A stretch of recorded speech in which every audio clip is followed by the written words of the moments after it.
95s. I don't need Oregon 95s. I don't need Oregon 95s. I don't need Oregon 95s. I'm probably still going to buy them.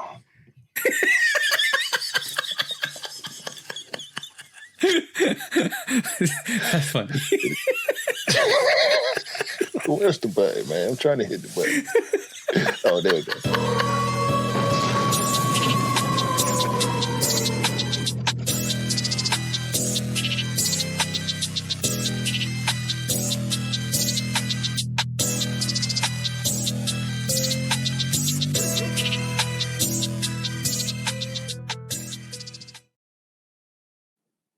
Hey, welcome back to the Shoot On Podcast, episode 202 with me and the bro, 808 Kicks ATL. Please do follow us on the social platforms. Please do follow 808 Kicks _ATL and myself, Lovekickscustom, on YouTube, on Instagram, on TikTok, on all the social platforms and the Discord. What's the Discord, bro? Shoot Dog Podcast. And what is the Patreon, bro? Because we're also on Patreon. You get Airing the Crud. That's the official episode name now. Airing the Crud. That doesn't go anywhere except for Patreon. You can find out what's the Patreon, bro. Shoot Dog Pod. That's the one, bro. Go and check us out. Come and support us. Come and have that conversation. And we always break it down like we always do. Now, let me start quickly. I am a... Wait. My missus... You didn't finish. Oh. I didn't finish. Sorry. We had a week off and I already forgot. What we had to do this week, bro? Same thing we do every week. Try to take over the world. That's the one. Now we can go. Now, bro, it's been a week off and we already forgot. What? Damn it. My missus says I'm a clumsy person, right? And I didn't agree with her until this week.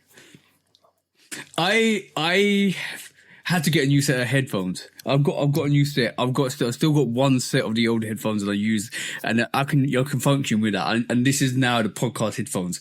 But the problem was, right, I was in my car. I opened up my headphones, and one of them dropped in the car.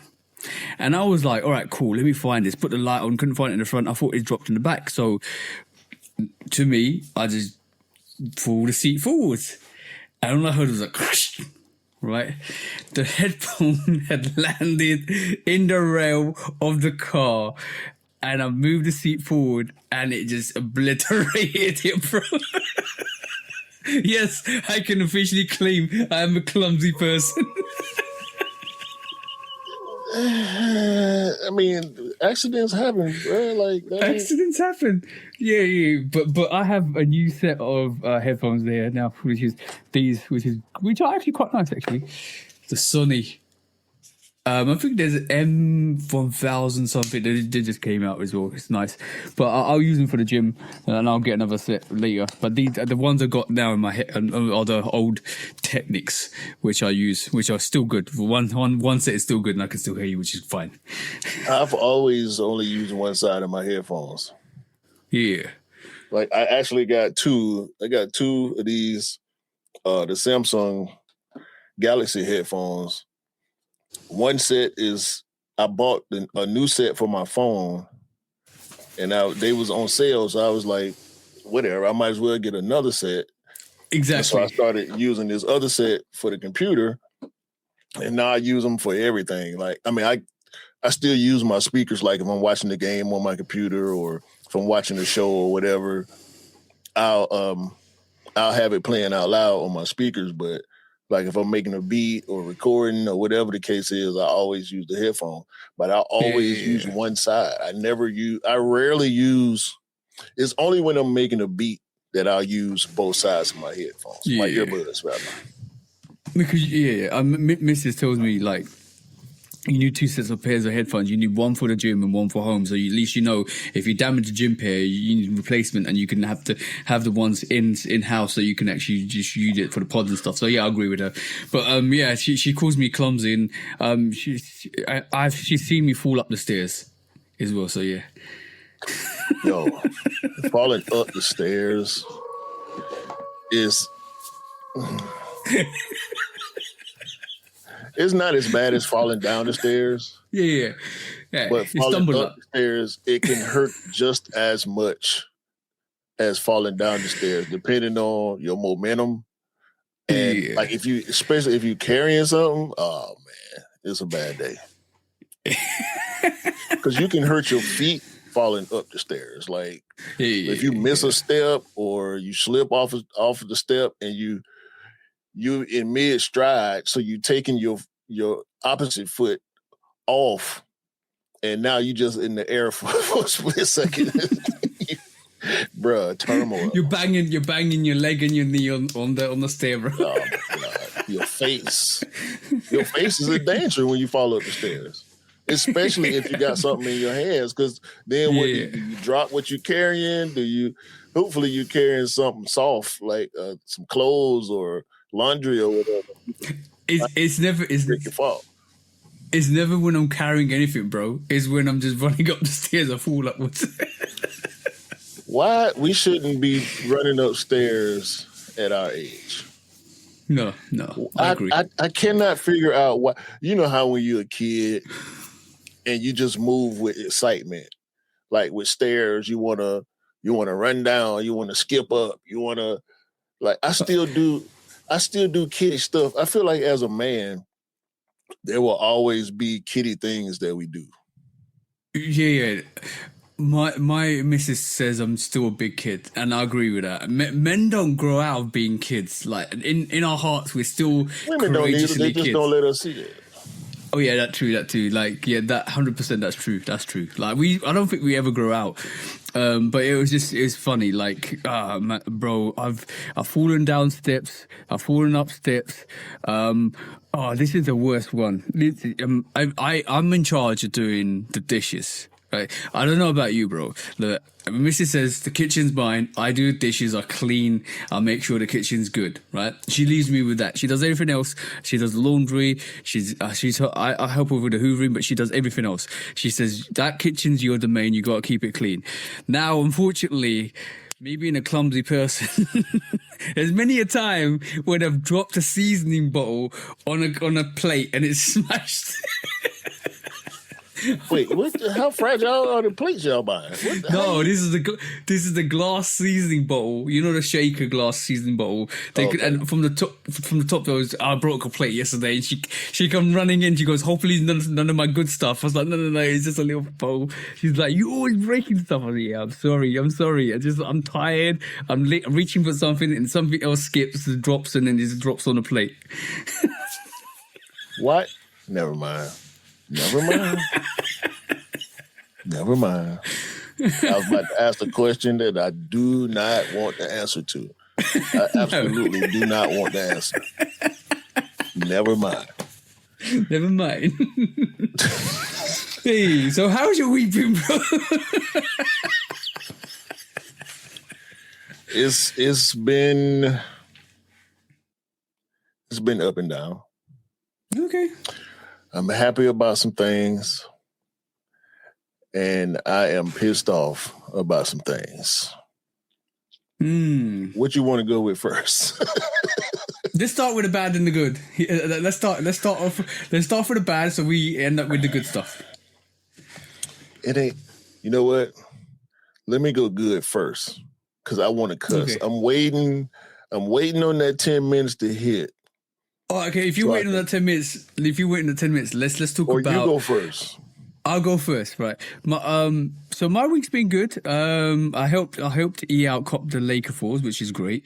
Did you get your money back for the stolen pair? Yeah, I got the money back for the stolen pair, which is great. It came in well done to Osprey for sorting out quite quickly because, you know what, Yodel is you about to make me cuss. You said, yeah, Yodel is a company you should not be using in the first place. But that was good. Neon 95 came in, which we discussed on the post-pod last week, which is great. So it's been a very productive week of copying sneakers as well. And you know what I found out? I don't know if it's you, but it's also me. My attitude of copying stuff goes beyond sneakers now. So if my missus wants something and that's coming out like a limited edition version of some cups or some things and they're coming out and she wants them, I'm on it. Like I'm not on it like Sonic. I'm like, yeah, let's go. Boom, boom, boom, boom, boom. Do you find that like anything you want, you're hustling to get it like you would if it was like a special release for a sneaker or something? Yeah, I went through that with the very, very short Stanley Cup phase that my wife had. And I wasn't mad at it because it was specific. It was when Barbie released their Stanley Cup series. And there were three, I want to say three, the first of which I saw because, my sneaker algorithms sent it to my notifications because, like you say, it's just the nature of copping limited stuff. So because they were limited, the sneaker platforms picked it up because they knew Stanley Cups were popular at the time. Mm-hmm. And they sent me notifications and I saw it and I was like, because my wife, she got a lot of cups. Not necessarily Stanley Cups, but she just has a variety of cups, the kind that keep stuff cold or warm, thermoses, and she just got a bunch of that type of stuff. So the same thing with my missus, right? It's not thermos cups, it's Starbucks cups, right? And she has, I will send you a picture, bro. A cabinet is full. So there was this cherry blossom line of Starbucks cups that were coming out in the US, in Europe, and the UK. She sent me a picture. She said to me, "Oh, Starbucks is doing a cherry blossom range, which is really beautiful, right?" And I was like, I left it there for like half a day and I read it and said, send me some pictures. And she was like, here you go. Here's some pictures. Then I went out my way to research what colors they are, what I liked, what I think she should like, then she agreed with me. And then on top of that, I found out when they're coming out. The next day I was in the car with her. We went to like 3 Starbucks and picked up all the cups.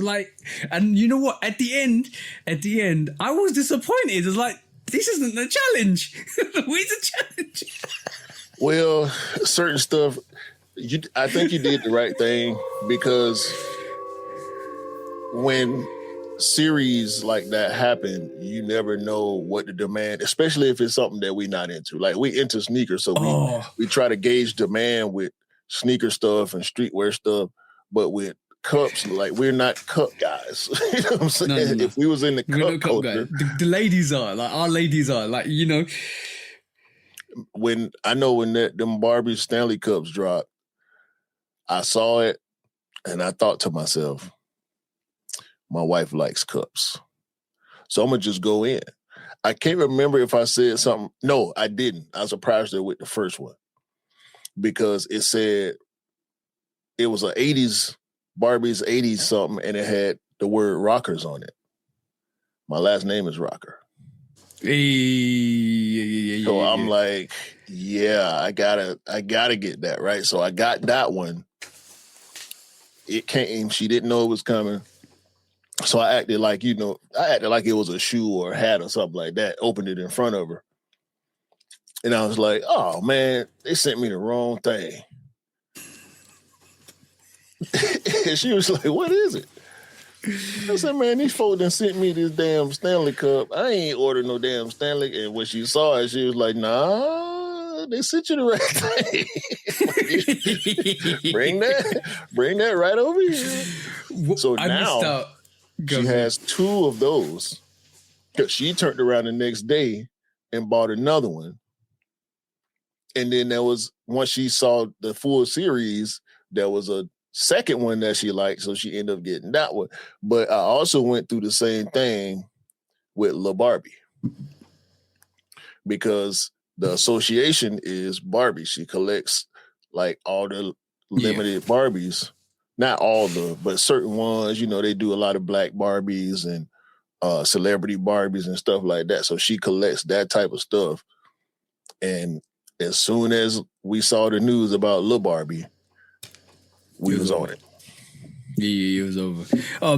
One cup I did miss out on, and this is one I think I would have kept myself, right? It is the Barista Bear cup that came out here, and I missed it, and I'm a bit disappointed. I think you can get it for quite cheap on eBay and stuff like that. I might actually, but my missus wanted it, and she was like, "Oh, it's coming out," and then we were like a day late, and they were gone, bro. I'm talking gone. The resale was crazy on them. If you look at StockX, they're about 72 quid. That is only like 10 quid, bro, or even less than that, 5 quid. People went crazy for that, and I'm like, why? Like, I missed it by a day. This is why I'm not allowing myself to miss any of these releases that she wants, because you're right, some series come and go and then just disappear, absolutely disappear. I will send you a picture after this pod. She's crazy, so her cup collection's crazy. Yeah, I saw you did show me the mugs and like glasses that y'all got. Yeah, we got some stuff. Most of it is like festival stuff or gift box stuff. But we ain't got enough, because we got a lot of kitchenware already. We ain't got room for all that shit, man. Nah, we don't. It's and in the process of remodeling stuff like we've been doing for the past couple of years, the kitchen is on the agenda, but we ain't trying to have to create that much space now. My wife has been getting rid of a lot of stuff, older stuff that we not use, but she ended up replacing it. Dutch ovens and all these newfangled expensive pans, and we got a big ass cast iron pan that take up. I think she got 2 Dutch ovens. We get new, not aluminum pans. But we got like these big old ass copper cookie pans and all type of, like, bruh, and it's just 2 of us. Like, we not using all this stuff, bro. Same here. I'm getting Ninja stuff, which is quite cool, because Ninja, I think the Ninja products is dope. In a way, what's wrong? Go on. Nah, I'm with you. Yeah, because I got the Ninja Crispy, which is an air fryer. The Ninja Crispy Pro came out recently, and I'm like annoyed because I got the Ninja Crispy last year, and we use it for pretty much a lot of things. It's a really dope air fryer, which doesn't allow you to. It hasn't got all the what do you call it? The plastics that you normally get in some air fryers. I 100% check everything before I get it, because I don't want any forever plastics or when you're eating. So the Ninja Crispy, we got a Ninja Creamy as well. Ended up getting 2 Ninja frying pans as well, because my old frying pans were going, and I can't have any of that coating where we're eating. So I got 2 of those pans. Those pans are excellent, bro. Now I'm looking at the whole collection. So I told Mrs., look through the pans that you don't want, throw them away, and I'll get you a whole set of Ninja pans, right? Because I think that range is absolutely dope at the moment. For me personally, y'all ain't got Goodwill over there? No. That's a US thing. Yes, I think it's a US thing. Might do. I haven't checked it out, but I have to check it out. Y'all probably got, well, we have Goodwill, and then we have like Salvation Army. It's like donation stores, secondhand stores. We got the Salvation Army. We have got the Salvation Army. We haven't got Goodwill. Don't just throw stuff that's still usable. Don't throw it away. Take it to. Yeah. We do recycle. We recycle everything. No, I don't tell her to throw it away. We recycle it. We give it away. Yeah. But to me, like the Ninja range at this moment in time is so dope. I was even looking at their barbecue grills, and Mrs. like, you already got a barbecue grill. You're not getting another one. You cannot come between a man and his grill. All right, bro. I got the grill a lot last year, so she's put me in my place for that one. That was quite a dope grill, actually. I've used it for a lot, all of last year. It's a very dope grill. So I can't justify getting another one. Yeah, I got a new-ish grill. My grill is currently maybe 2 years old, but I keep tripping. I need to do this when we finish recording. We get these crazy wind gusts, and the way our house is made, the wind will whip around the house and keep knocking the cover off the grill while it's raining. And so I don't need my grill to rust out. I keep forgetting to go outside and put the damn cover back on my grill. It's probably got pollen all over it and everything now. Doesn't it have the bottom thing that you can? It does, but is not specifically made for the grill that I have, and I couldn't find the cover. Is the cover that I have is a little bit bigger than the actual grill that I have. So even when I tie it tight at the bottom, the wind can still get up under it and it'll just throw it off. And I keep forgetting. Yeah, I see it on my camera because, you know, when the wind blowing, it's going to create motion in the yard, which is going to set the camera off. So one night I'm like, oh, it's just the wind and the rain. And by the time I realized the cover wasn't on it, I was at work. And that was probably like a week ago. So I keep forgetting to put it back on, man. So yeah, I need to cover up my damn grill before it start rusting out. And I got to clean it for sure because it's pollen season now. So I'm pretty sure it's a all black grill, but I'm pretty sure it's half yellow by now. Yeah, you definitely need to get. You need to preserve your grill, bro. I think I'm in trouble because I might end up getting a pizza oven for it outside. You already get. I've already got one, but that's rusting over, so I need to get another pizza oven. Don't mind my business. Right, cool. Right, need to start spending. Talking about fire things. Hold on, man. Did you know? Hold on, man. Oh, okay?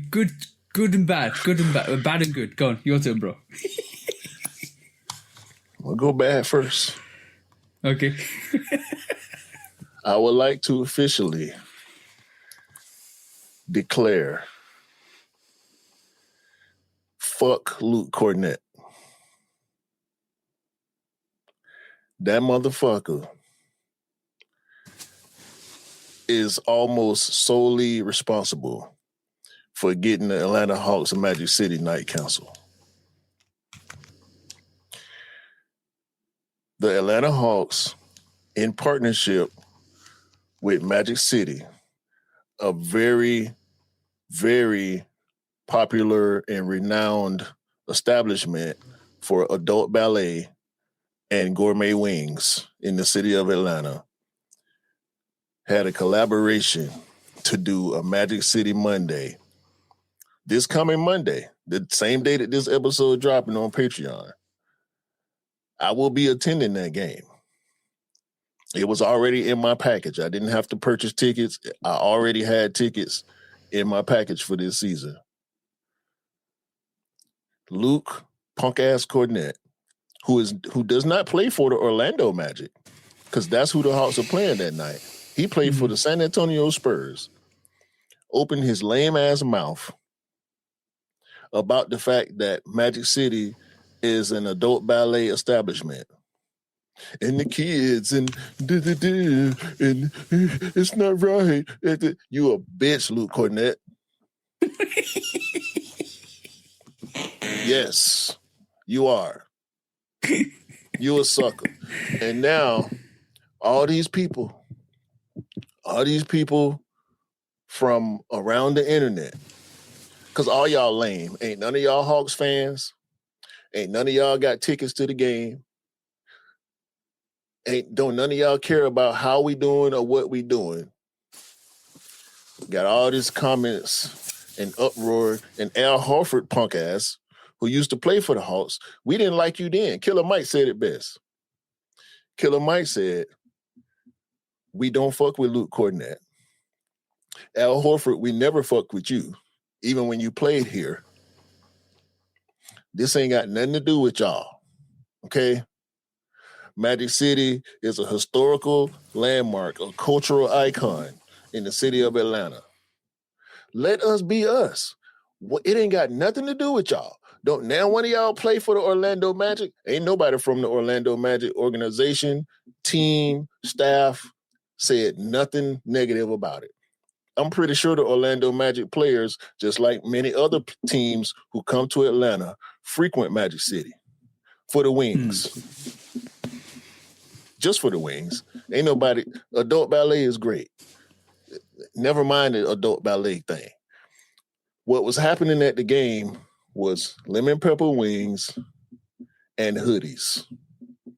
They didn't say nothing about no pole. They ain't said nothing about no adult ballet performers being there. It's about wings and merch. And these lames come out the left field. They ain't got nothing to do with this game. They play for different teams. It's the kids in the picture. I hope you spank their asses, man. That's all I'm saying. Oh, we don't. On to the good news. We don't want 8 games in a row. Hey, shout out to the 8 Atlanta games Hawks. in a row. 2 of which I was in attendance for. Was it 3? Might have been 3. I know at least 2 of which I was in attendance.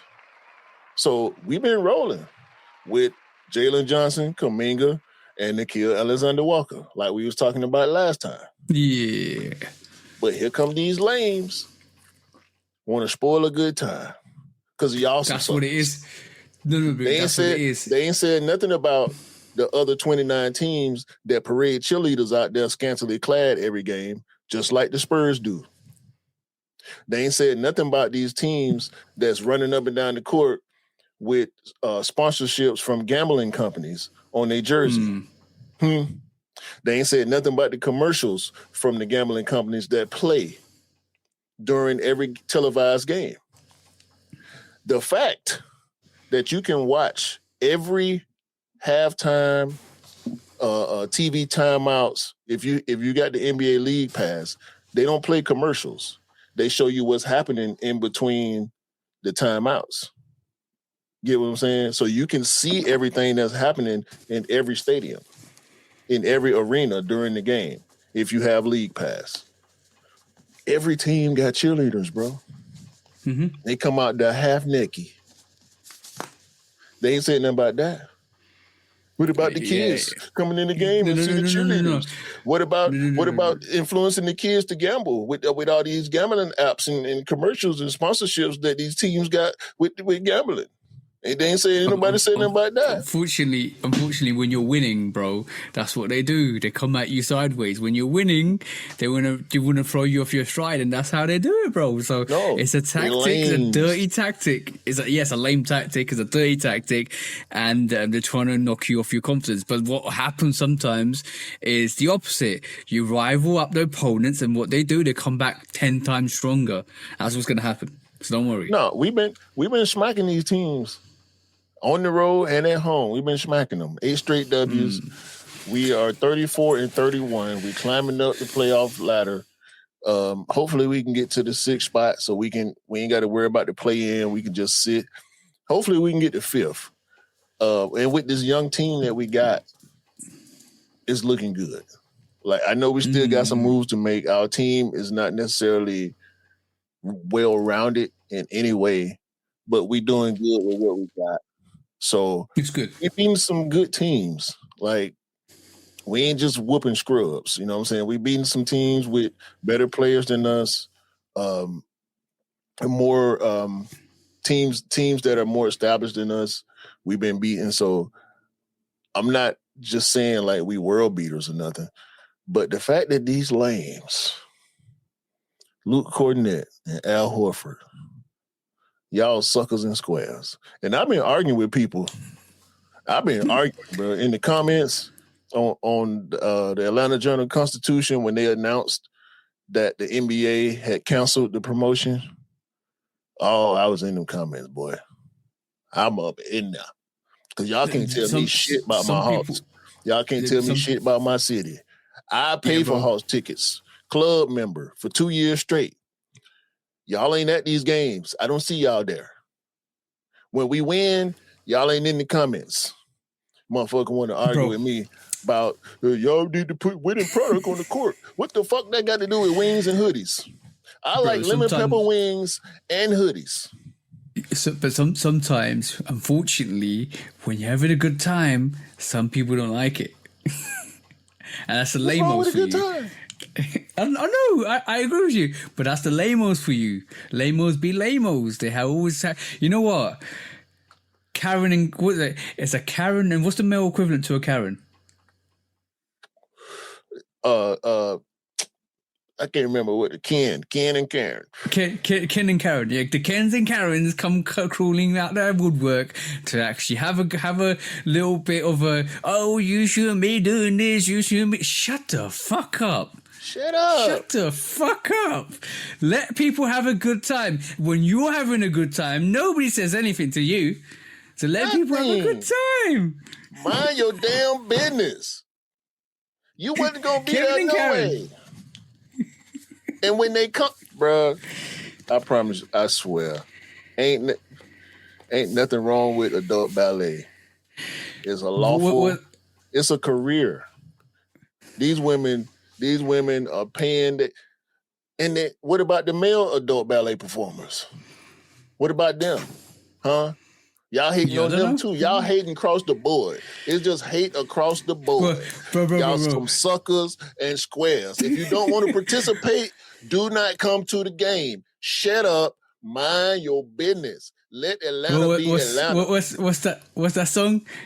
What's that? Kevin and Kate sitting in a tree. HITIANG. You know what I'm saying? Like, what are we talking about, man? Y'all some haters. Big old haters. Okay, I got 3 articles I want to quickly run through at the start, right? Go ahead. Because haters be hating. That's the main thing, right?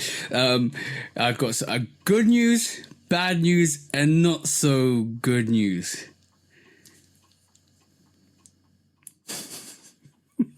What do you want it? What order do you want it?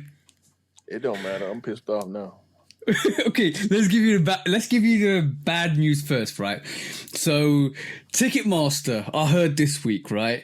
The elites, the CEOs and Ticketmasters got caught laughing in private messages saying, "We love ripping these MFs off because we just basically monopolize the industry and now we can charge whatever we want." So, F you guys. Live Nation. Yeah, F you guys, because you're ripping the public off. These tickets should be going on commercial sale. You're buying the hell out of them. You're buying these tickets up and you're reselling them for higher prices and you're laughing at us. F you guys. And if you're going to a concert, cancel your tickets and make them sit and stew in their own shit. That's all I'm saying. That's absolutely horrendous. And you know what? You got caught out. You got caught out on your own private messages laughing at the public. The public will retaliate. Watch your money, watch your actual income decrease, and watch your profits go basically deplete. That's what I hope that on you guys, because for years and years, bro, trying to cop a ticket on Live Nation and Ticketmaster, done. You can't, bro. There's a caveat to that, because it's gonna hurt the artists.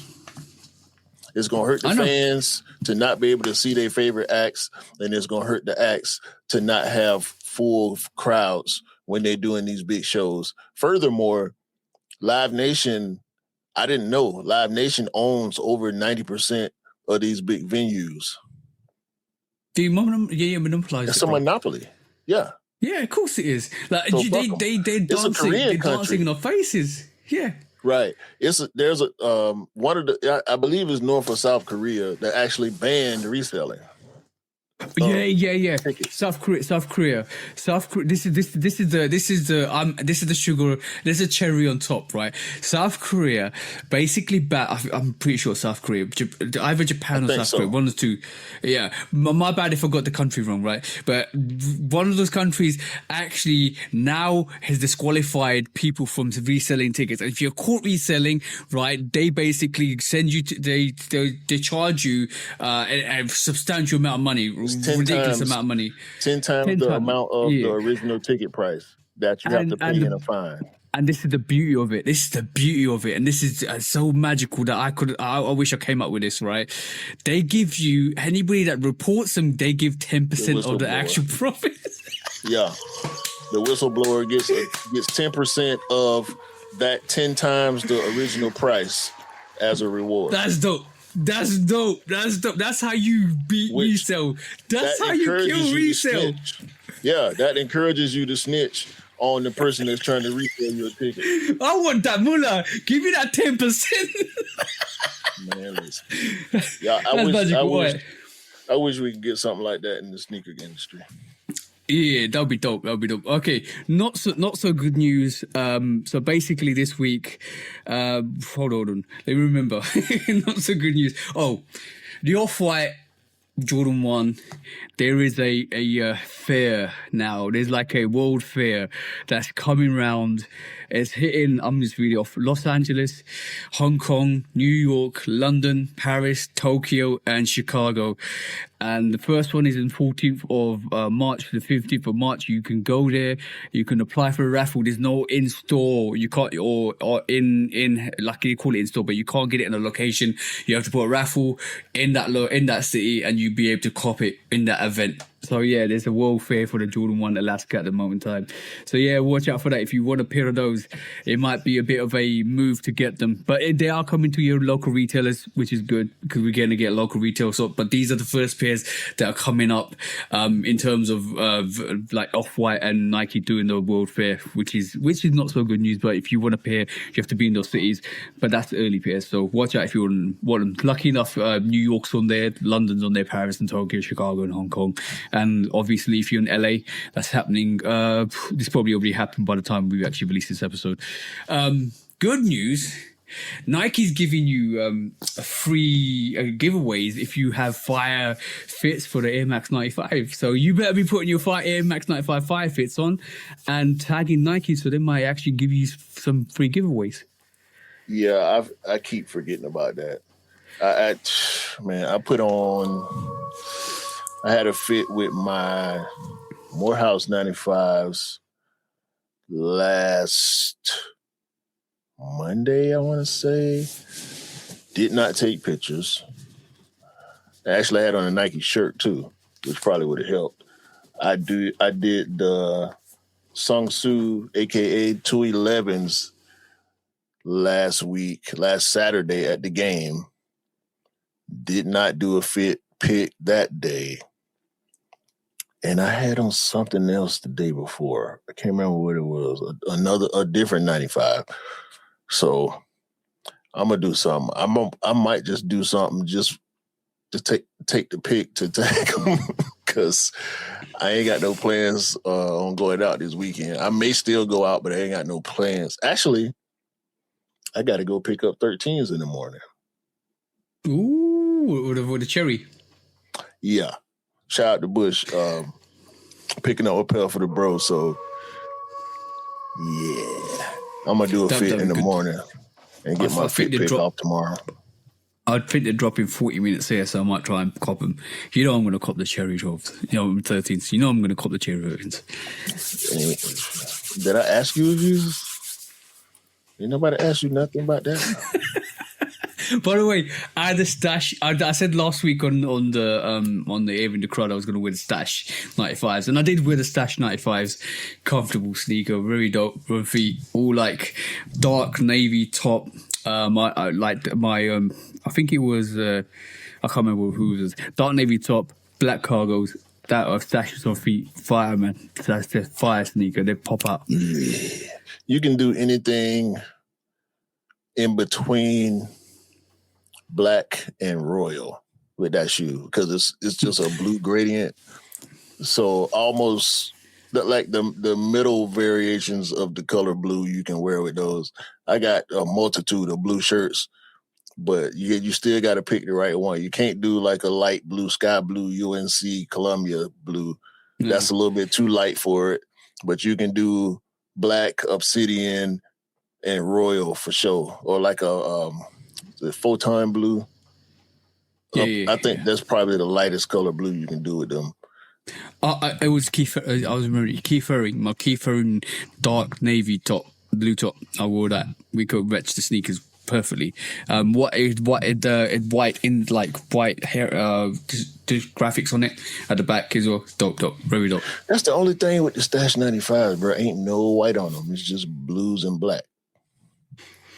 Yeah. So it always kind of threw me off a little bit. I want to have some white in my shirt so I can do something different with the hat because all my black and white hats my black and blue hats always got white in them. And, I be wanting to go country matchy. But, yeah, because they say the extra matchy is country. Well, I'm from Georgia. What the fuck y'all want from me? Hey. But whatever fits the style, whatever makes you feel great. I'm talking about feeling great. Now I'm like consistently maybe 3 to 2.5 to 3 months in the gym. Bro, everything, all the strength's coming back, all the powers are coming back, which is great. I'm feeling great, bro. All right, Tony the Tiger. Don't nobody care about that shit. It's great. I'm just hoping some people are taking inspiration. Get yourself in the gym, get yourself healthy, get yourself fit, get your vitamins and nutrients all up to rev, and just feel great. That's the most important thing. We want you to feel great. Well, I done been to the doctor 3 times in the past month and a half, and they say I'm good. So yeah. And I work hard when I go to work. So. Exactly. I do mobile CrossFit. Exactly that. Make sure you guys keep checking yourself through the doctors as well. That's important. Get yourself checked up, especially when you start getting older. Get yourself checked up. That's important. What you trying to say? I'm old now? Is that what you just said? No. That's what you said. I think I'm older. Who's older, me or you? I am now. No. Yeah. We're the same age. We're literally the same age. I was born 8 months before you, sir. Get your numbers together. You got 8 more months experience Get your on numbers me. together. Yes, sir. Yeah. What? I'm paying respect to the elders. You're 8 months older than me, bro. First quick strike, man. What you got? What you got to stay from? No, it ain't what I got. Jeff Staple is a hater.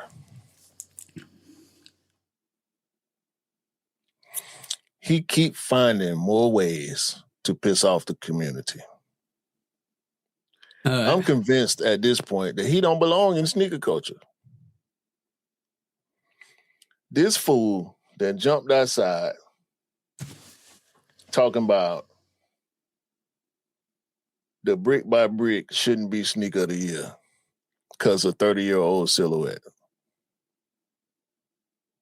That's what he said. Yeah, but hold on. Isn't this pigeon dunk the same older or like the dunk is older than the Jordan 4? Like, if you really think about it,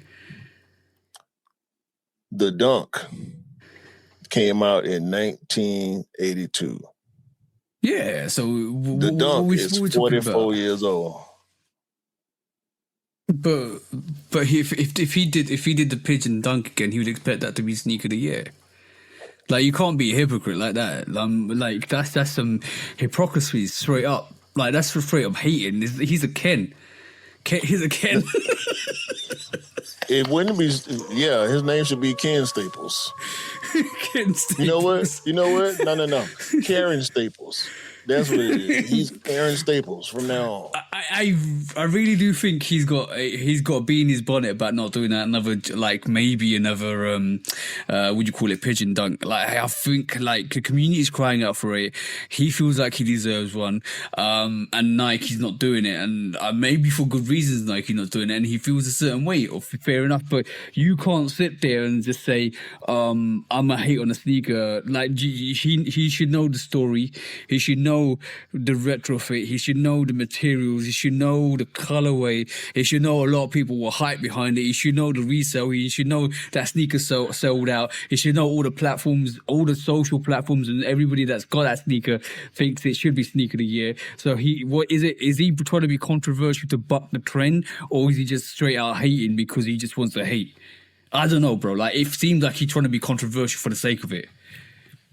Yeah, because that's the only way his name is gonna float through the culture. Because he ain't put out nothing that we care about like that. He did the Brooks collaboration last year. It sold out to people who like Brooks. I'm pretty sure the resale value is shit. And it didn't make it. It made news. We talked about it. We talked about it on the pod. I don't think we talked about it for long or gave it much acclaim because Brooks is not a sneakerhead's sneaker. Brooks is a everyday walking, running, casual sneaker. Do you see a lot of Brooks outside? Yes, you do. However, Solomon made a mark in the sneaker culture a couple years ago, right? Solomon's were coming out with different colorways and collabs and silhouettes that actually had sneakerheads talking about Solomon. People were going on different platforms praising Solomon for their silhouettes and colorways and collabs. Yeah. On Cloud, not so much. Brooks, not so much. Saucony made a comeback and started making a dent and started being in the minds of sneakerheads, right? Outside of that, it's been the same big brands, Nike, Adidas, New Balance, for the most part. Jordan. Yeah. Asics had a little bit of a vibe as well. Asics also, yeah. Yeah. So like, bro, like, was this comment done recently? Yeah. So how are you making that comment 3 months after the fact, for one?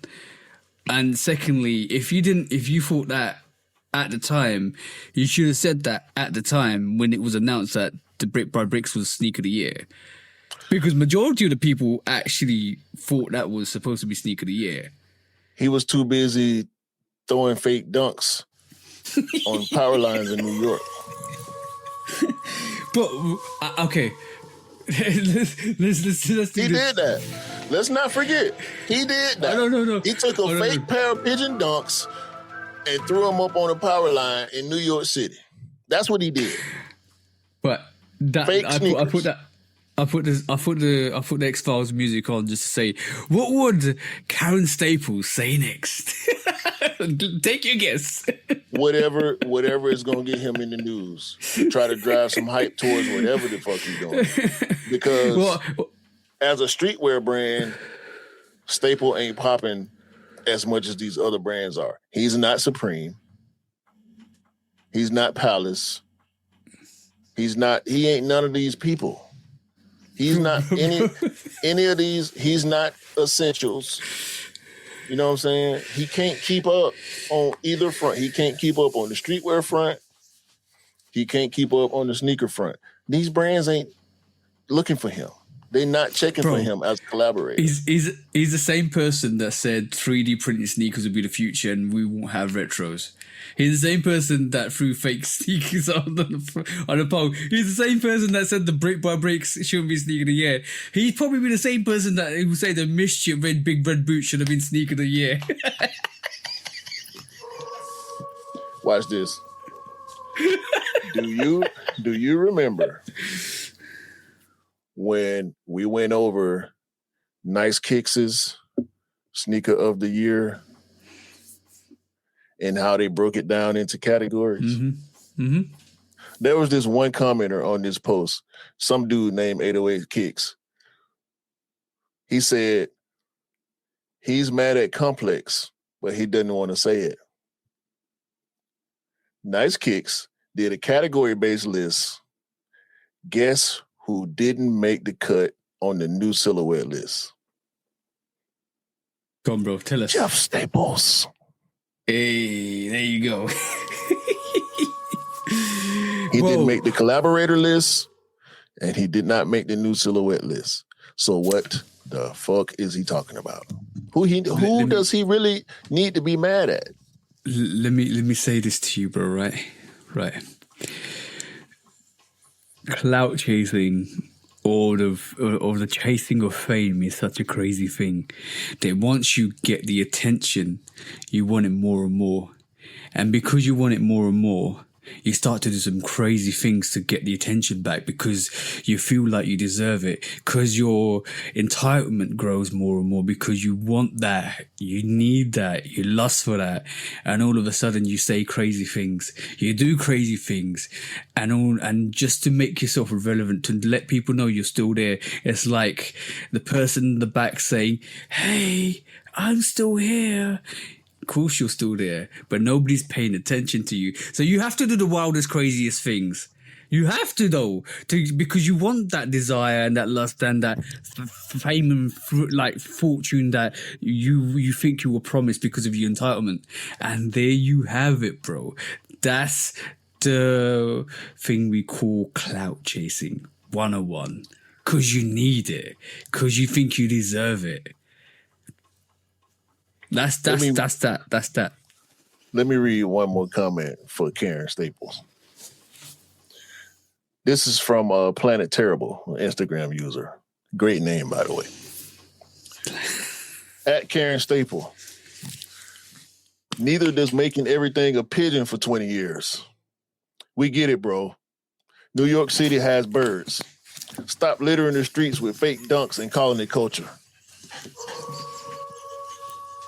That's dope. Very dope. Yo, hold on. We regard pigeons in the UK as rats. Do you regard them as rats? Flying rats. Yeah. They make good pets, though. They're smart. Pigeons are actually very intelligent animals. Yeah, they are. But they're scavengers. What Karen Staple has is that attitude. Diseased flying rat. Scavenger. Yeah. That's the one, bro. Look, I won't be surprised in the next couple of months he comes up with an absolutely crazy comment. Again. I want to see him clap back in these comments, but this ain't. He won't. Matter of fact, he did. Talking about Did he? This month. Now, okay. I'm ready to move off this because I didn't think it was going to be all this. I knew the jokes was coming. That's why I wanted to bring it so we get these jokes off on his bitch ass. His statement was, "It's wild to me. How is a sneaker of the year a different color of a 30-year-old sneaker? Can you imagine if the car of the year 1984 Honda Civic in red was the car of the year because they changed the color, pretty much is what he's trying to say." Then he comes into the comments and says, "This is so taken out of context. I have nothing but absolute adoration and love for what Nigel Sylvester and Jumpman has created." Lies! No, you didn't. Otherwise, your salty ass wouldn't make that comment. It don't matter what else he said. You cried your salty tears and it rinsed the comments in terms of what you said, and now you're backtracking. You're a bitch. You're a bitch for backtracking. That's what I'm saying, bro. You can't walk it back. Just like you can't walk back them fake dunks you threw up on that damn power line. Well, Suckers and squares. I say, it's a saying that I've heard. Words are a spell. Once you cast them, you can't take them back because they're out in the open. They're there. You can't take your words back. You said what you said, and now you're backtracking like a little bitch. Talking about they want to pit him against. They want to put him against Nigel. No, you put yourself against Nigel. Stupid. Fuck Karen. Clout chasing 101. Karen Cornett and Karen Staple. Put them in there together, and Karen Horford. Okay, cool. Let's go. Next question. Okay, cool. Anta. Let's talk about Anta today. They're making some big moves, bro. They're making some big moves. We already know they're making big moves, but I'm just gonna try and pull this up quickly. 2 seconds, bro. So Anta. This came out recently, and I thought let me just highlight it on the podcast because we're quite good. Anta quietly brought Puma Architect, I can't even say that. Solomon Wilson, Fila. I think they put investment somewhere else as well. They are now the third global behind Nike and Adidas, and this is how they built their 10 billion empire, bro. They're pulling their stakes in. They're moving around, and now they might have jeopardized that Steph Curry deal with Nike, bro, because Steph's hanging around Anta quite a bit as well. Obviously, Kyrie Irving's there. They opened up the new store in Beverly Hills. Was it Beverly Hills? It was Beverly Hills. Yeah. So they're making moves.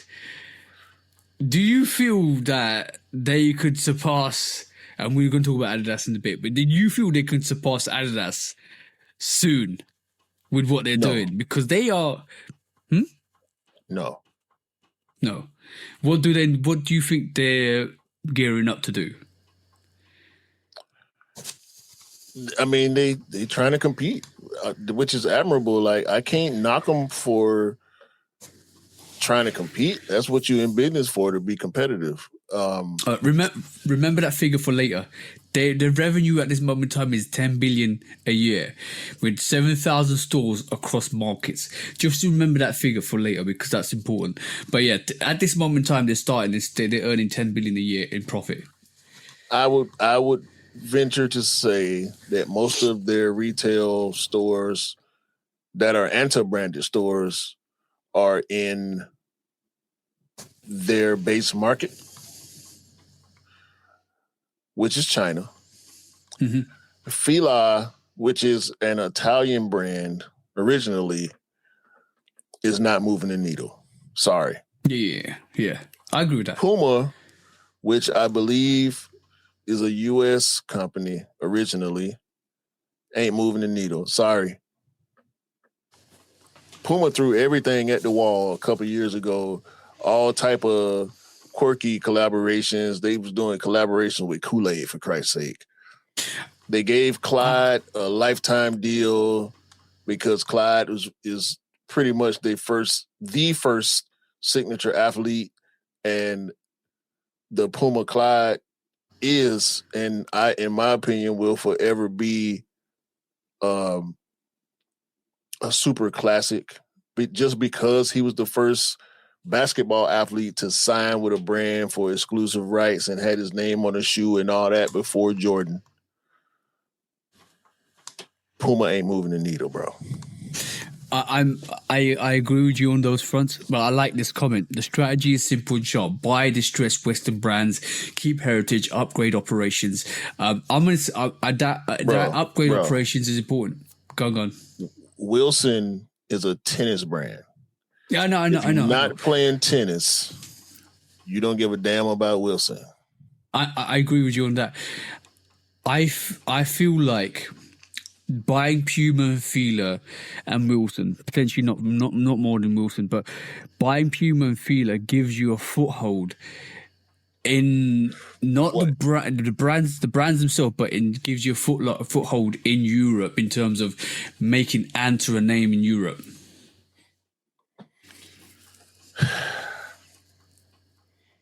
So I'm just saying, that's a good strategy. Europe don't drive that much of. What's the end goal? The end goal is increasing marketing around globally, and to do that,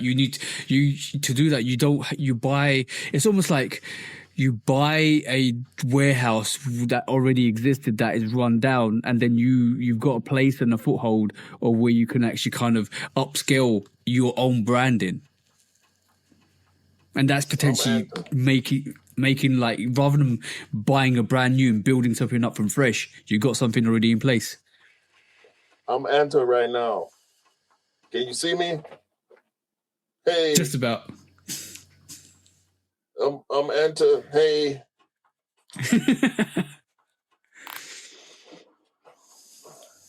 Now I'm Nike and Adidas. Yeah, I agree.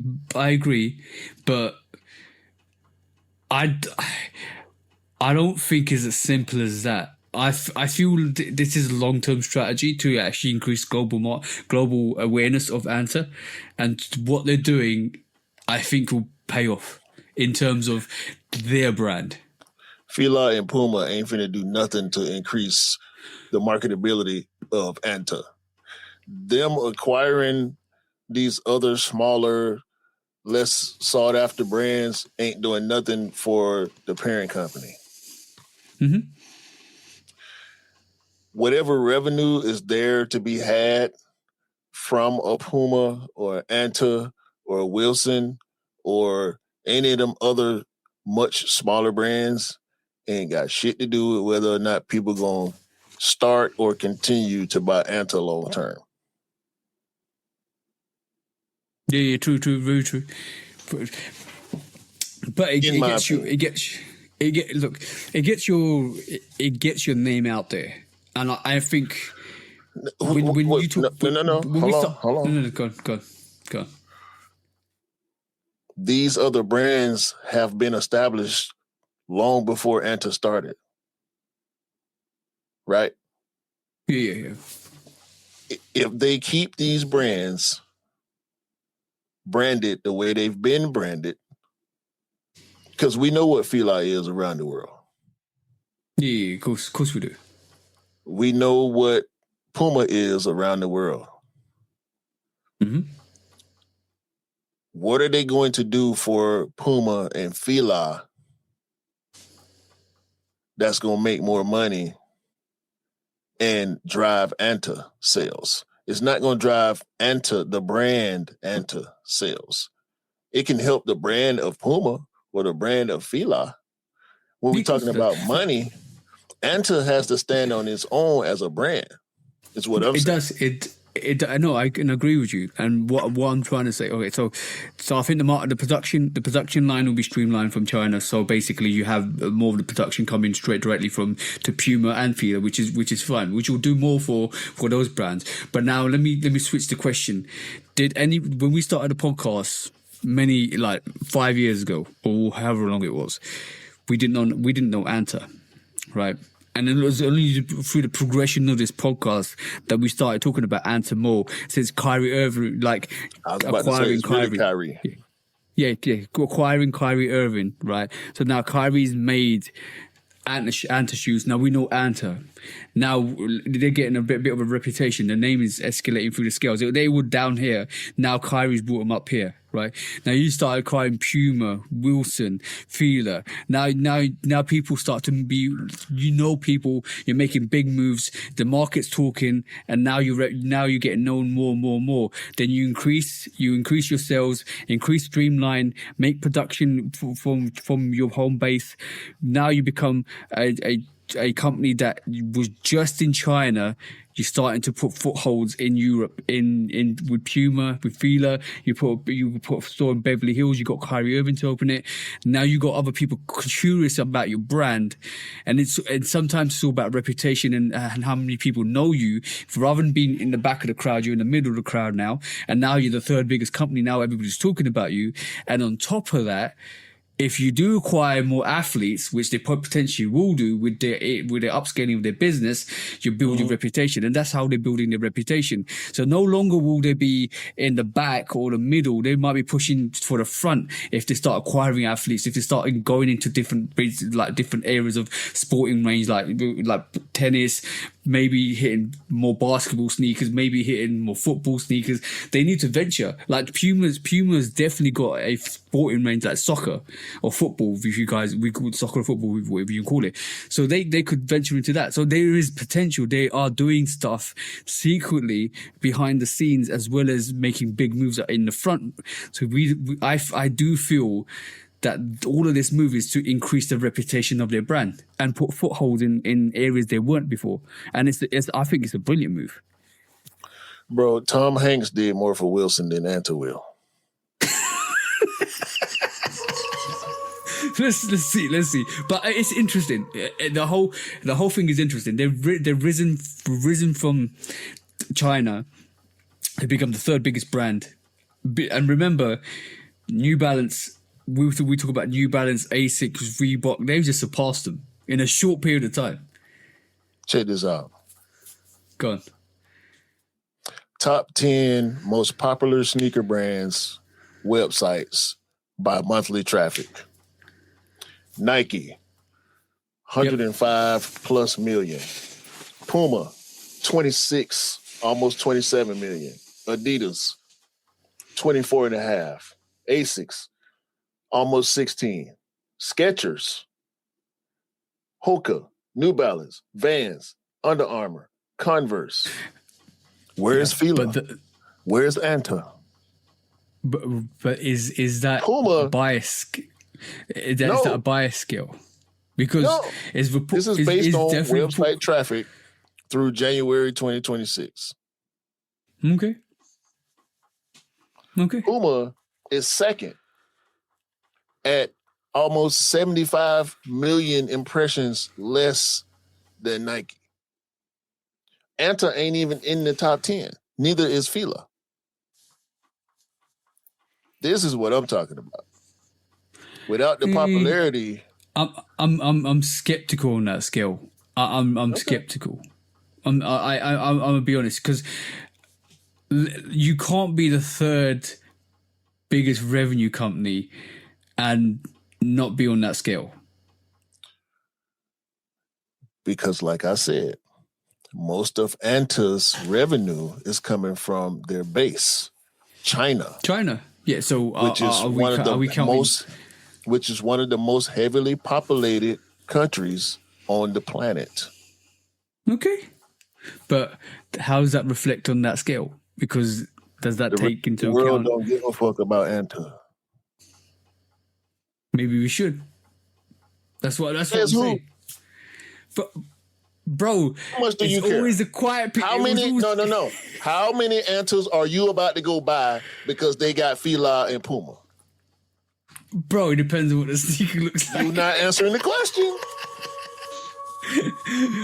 How many Anta do you own? Bro, you never know what happens in the future.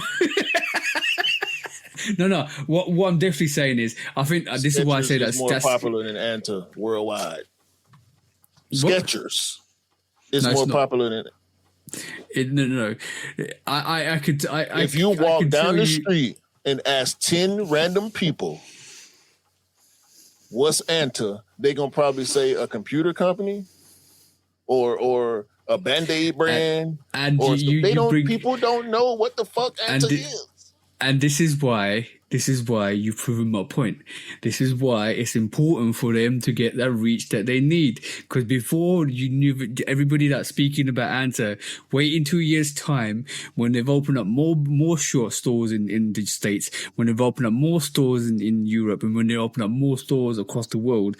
And then when you ask people in 2 years' time what's Anta, they'll automatically know it's a shoe brand. This is how you change reputation. You see how let people know who you are. This is a long-term strategy. I'm not saying it's going to happen overnight. I'm not saying like all of a sudden like, oh, Anta's going to be the biggest thing ever. Like if they acquire Kyrie Irving like in the next couple of months, which they're trying to get up to do, that changes the whole spectrum. They could get more athletes influenced by that move because Kyrie's gone there, Curry's gone there. Who else is going to go there?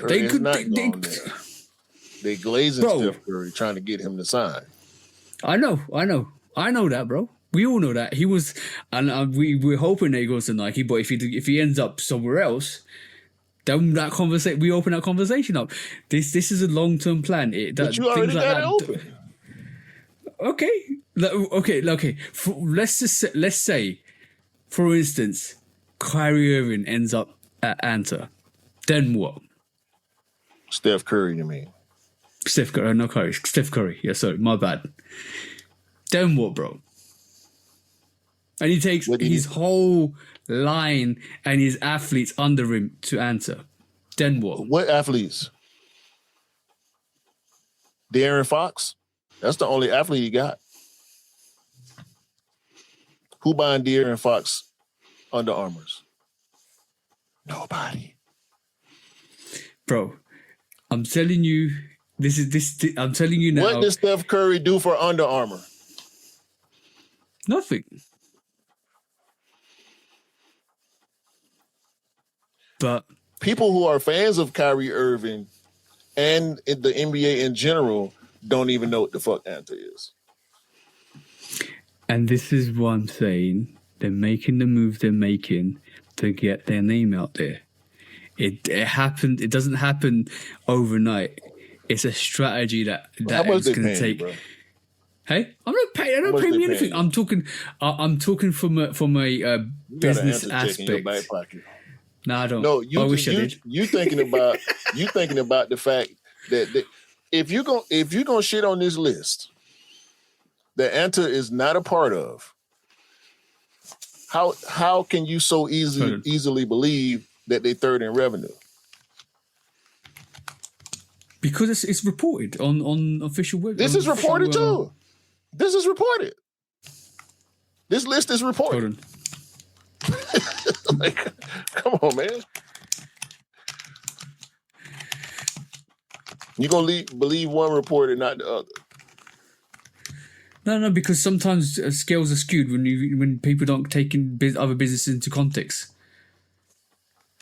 So when I say that the majority of their money comes from the base, which is China, yeah, not the UK, not the US, not Mexico, not Italy, what's the difference? China is a huge country with hella people. Mm-hmm. That's how Anta became Anta, because they sell a lot of shit in their base country. Of course they do. That's the same way Nike became Nike. Yeah, I agree with that. That's the same way Reebok became Reebok is a British brand, right? I'm pretty sure they make more money or have made more money in their base before the global expansion. Mm-hmm. Like it's buying brands that don't mean as much to the common buyer doesn't help Anta, is what I'm saying. Monetarily, maybe. But why were these brands for sale in the first place? Because they're not doing well. Yeah, of course they're not. You know what I'm saying? Well, hold on. So, what's the bring up those figures again quickly? Here you go, trying to disprove something. No, I'm just saying. No. I'm just looking at something. Right. So, all right, cool. That's fine. So, let me just give you a fact here. So, the highest volume product demand, the Fear the Flame campaign featuring Kyrie Irving in 2024 generated over 2.3 billion impressions, which drove significant high volume traffic on the specialized product leading. So basically, in 2024, they got 2.3 billion impressions on their website, which is that's 2026, yeah, in January 2026. So, okay, cool. That's a report, though. Yeah. So you believe the reports you look at, but you won't believe the one I'm giving you. That's cool. Got you. No. I'm not saying that. I'm not saying that. When there's an agenda against a certain country from a different country, then you have to kind of question the bias on reporting figures. That's what I'm saying. What's the agenda? And what countries are perpetrating this agenda? Both. That 2.3 billion figures, but I don't believe entirely correct. That's a hell of a lot of impressions on a website. So and the figures that you sent over of in January, I think they're skewed, because let's think about it. When did Anta open the Beverly Hills store recently? Like 2 months ago. Yeah, which is January. That alone should have made a hell of a lot of impressions on Anta's website. It didn't make me go to Anta website. But it would have from a China's perspective or the country's perspective. Yeah, So how's that not been reported on there? Because it's not going to be under what Sketch has got. So that's what I'm saying. Some figures are not reported on purpose. I'm just saying, bro. There's propaganda everywhere. I don't believe the figures that I'm reading on the Anta website or the figures that I've just read out, because 2.3 billion is quite a lot in 2024. It's harder to believe than the 105 million on Nike. Yeah, the biggest global brand of sportswear or sneaker brands historically. Of course. But like all I'm going to say is we'll see in the next couple of years what Anta does in terms of moves, and then we'll have to kind of figure it out from there, because it'll be interesting. I believe they're putting footholds in places and they're getting their reputation and their name out, not to be unknown anymore. And this is why they're opening up stores.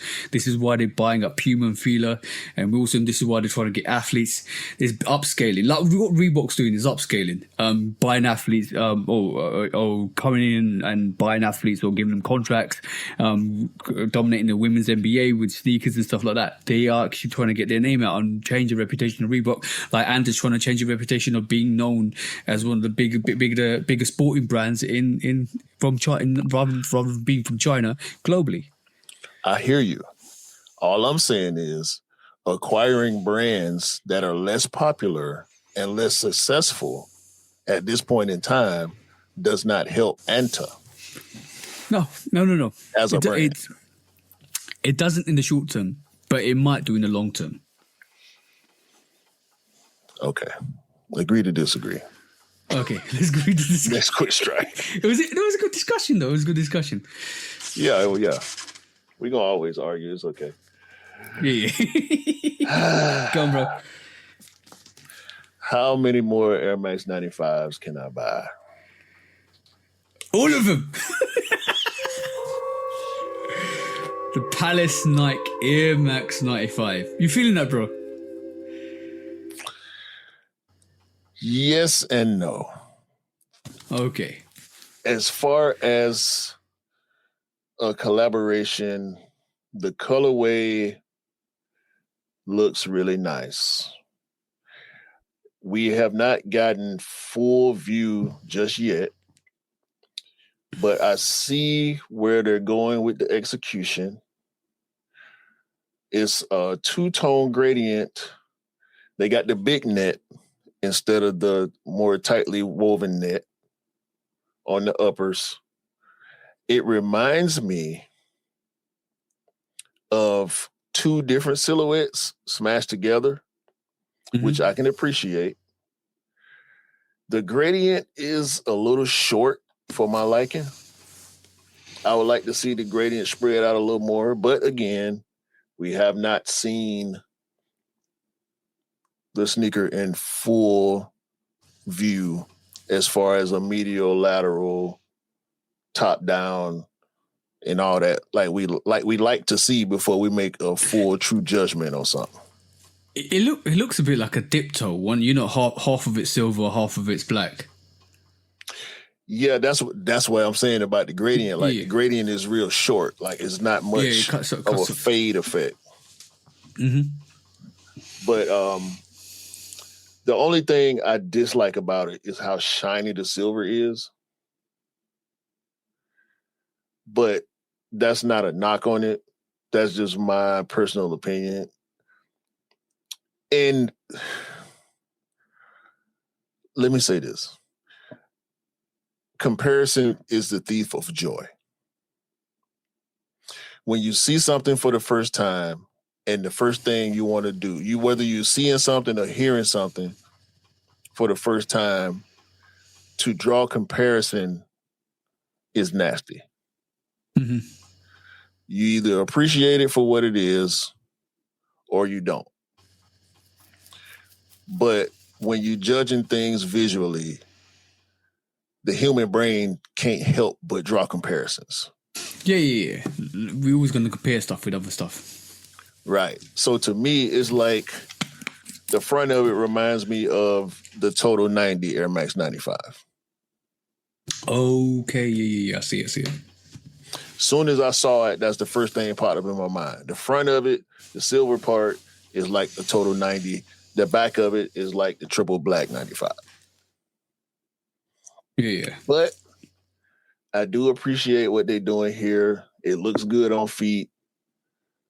I can't hate it. I can't knock it. It reminds me of some things. And I hate to do that, but I got to be truthful about it. I think it's dope. I would, right now, from just seeing the on-foot pictures with some pants I don't like,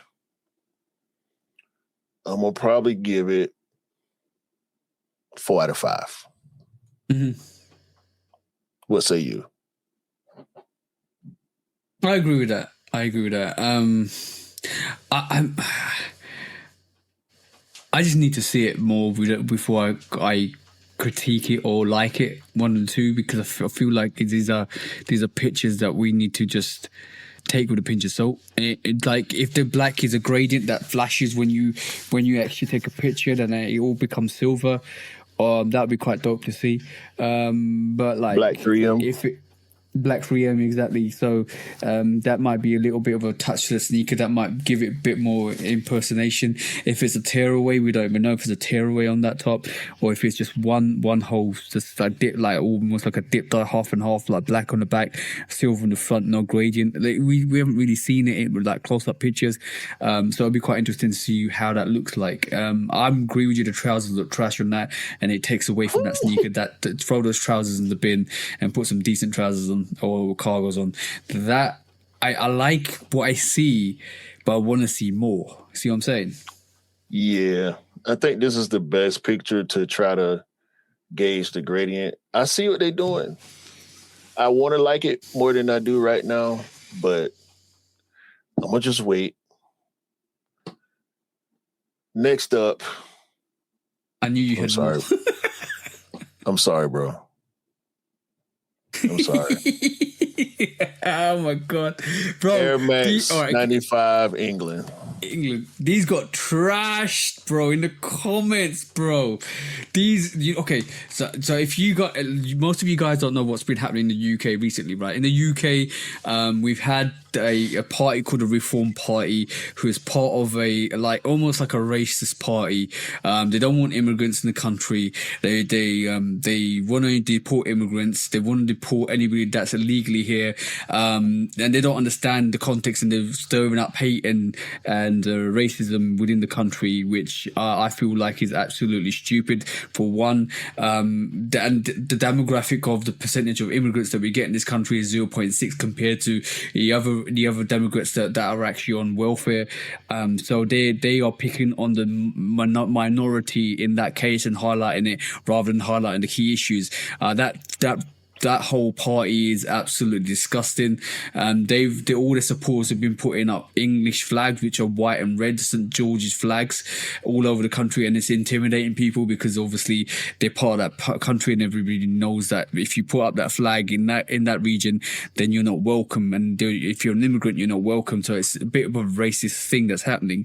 So for Nike to produce a shoe that's all purely white with red straps and a red, almost like a pinky red air bubble unit, that highlights the English, that highlights the St. George's flag, right? The flag is that the emblem is on the tongue. Yeah, there you go. So basically, that is, the timing of this could not be at a worse time for this sneaker. Everybody that doesn't support the company or the party, the Reform Party, is calling that sneaker the Reform sneaker. The 3 lions on the shirt is on the sneaker as well, which is the English football team. I understand the sneaker. The timing is bad. The whole situation with this is bad. The fact that this sneaker comes out after the controversy with the St. George's flag is bad, and everybody's calling this the Reform 95. I actually put up a comment. I put up a comment saying this is they got our jobs 95 because obviously anybody that's part of that Reform Party thinks that all the immigrants are taking their jobs. Yeah, bro. This is not a good time to release a sneaker like this. Shout out to all our immigrant brothers and sisters. We don't believe in oppression over here at the Shoot Dog Podcast. If you believe in oppression, I suggest you get the fuck off our channels and stay the fuck off our channels. Yeah, we don't like you. I don't believe in borders. I don't believe in restricting people from going where they want to go. Simple as that. Facts. Got a couple more. I know you do. Take that trash off the screen, bro. Fucking Reform 95. Air Max 95 Green Apple JD exclusive is back from 2010 on the Way collection. That's also coming out in size in the UK as well. In the US, it's JD exclusive. I really don't have that much to say about these. We got a speculative date of March 23rd. Just saw that date for the first time today. A lot of sneaker platforms started posting this sneaker again today. I went to JD Sports. They have an Air Max 95 OG Big Bubble that doesn't have a picture for March the 23rd. I think it's these. I see what y'all doing, JD. And y'all been doing me dirty, JD. Y'all been doing me dirty. I'm going to leave it there. What's up next? 190. I know you got more. 190 on the retail.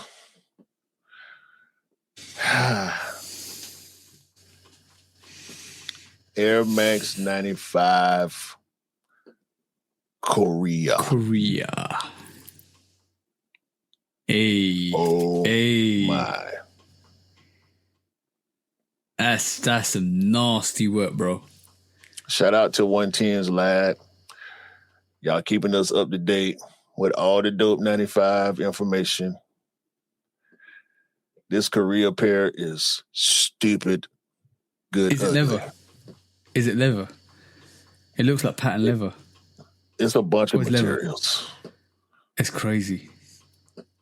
I don't know who did this or what they were smoking when they did it, but y'all did it. They're definitely smoking that pipe, man. That's dope. Y'all did it. Herbal incense. Y'all did it. I loved it. I love that orangey yellow inner lining is dope, man. That is dope. 110's lad also posted Oregon lumber ducks yard. of a Oregon feather. Ducks. Lumber yard. I don't need it. I don't need it. But I want Say it. Yes. Bro, Anish, what were you smoking when you said you don't like these? These are fire, bro. Anish don't like these? No. Hold on. Hold on. Let me get that correct. Anish. Hold on. Not feeling these. That's his direct comment. What's wrong with your feelers, bro? You need to get your feelers together. Okay? Get your feelers together. And don't you ever speak blasphemy on the 95 this beautiful ever again, Anish. Bro. I'm about to disown you. Bro. I'm about to disown you. Look at just zoom into it, bro. No. You don't need to. No. Look at that. I put it back up there. Put it back up, bro. I put it back up there. Look at it, Anish. Look at it. Bro, you know what? It's all good. Anish don't need these. He don't need them. He don't deserve them. That colorway is fire, bro. Fire, extra fire. That's the spiciest hot sauce you're going to get.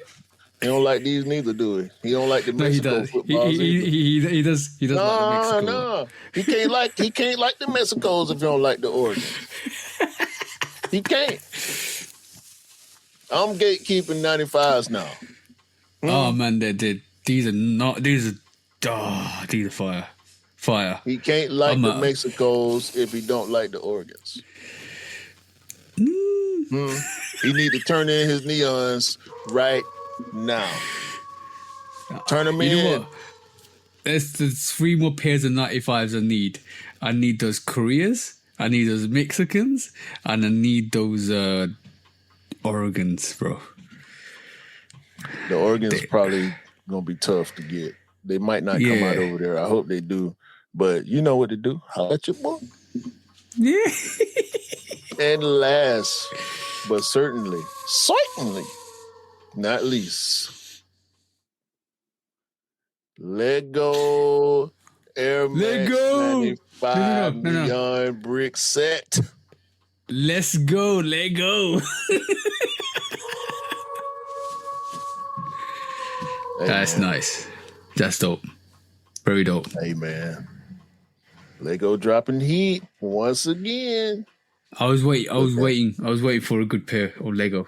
That's the one. They got the little man with the tech fleece on. Yeah. Shout out to Lego. They did it.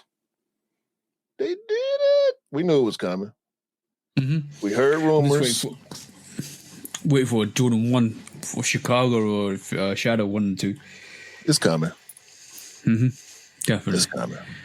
Yeah. So that's it for me, man. You know, I got to get my 95. Hey, you dope. That's, dope pairs of 95s. They continue making dope pairs of 95s except for that bloody England pair. Like, F that shit. I thought there was going to be a better pair. The Palace was a 4. The Englands were a 0. Everything else was a 5. Yeah. 5 GOAT, super GOAT status for everything else. Yeah, for sure. You hear that, Anish? Super GOAT for the Oregon 95s. He's gonna be. I guarantee when he listens to this, he's gonna say something back on the story. It's like, sorry guys. Okay. Don't apologize. Don't apologize. Just get your feelings together. Say it with your chest. Say it with your chest. You're gonna have to turn it into neons, bro. Let's move on to the next one, bro. Next quick strike. All right. So, it looks like Adidas had a fantastic year last year. They made, was it 28 billion worth of profits? So let's break it down. Like, more than Anta. They made more than Anta. I know that. Yeah, well, yeah, Anta made 10 billion. No, so let's break it down because basically, I'm just saying they're shortly behind Adidas. You know, I expect Adidas to make those moves, but yeah, let me see if I can choose. Anta is the Luke Cornett of the sneaker industry. I'm telling you. We'll find out soon enough, bro. But yes, it looks like Adidas made. I'm going to talk about facts and figures, and this is going to be quite an interesting take. So Adidas made a record revenues of 2025, which is 28 billion, and of those records, you could basically majority of developments was from FY 2025. 30% of the currency growth on that. Major developments for Q4 in 2025, currency development was 11% on that.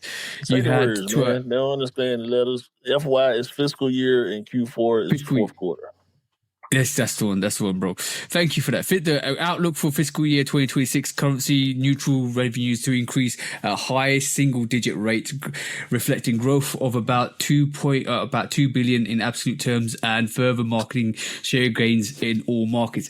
That's fine, but now let's have a look at the breakdown.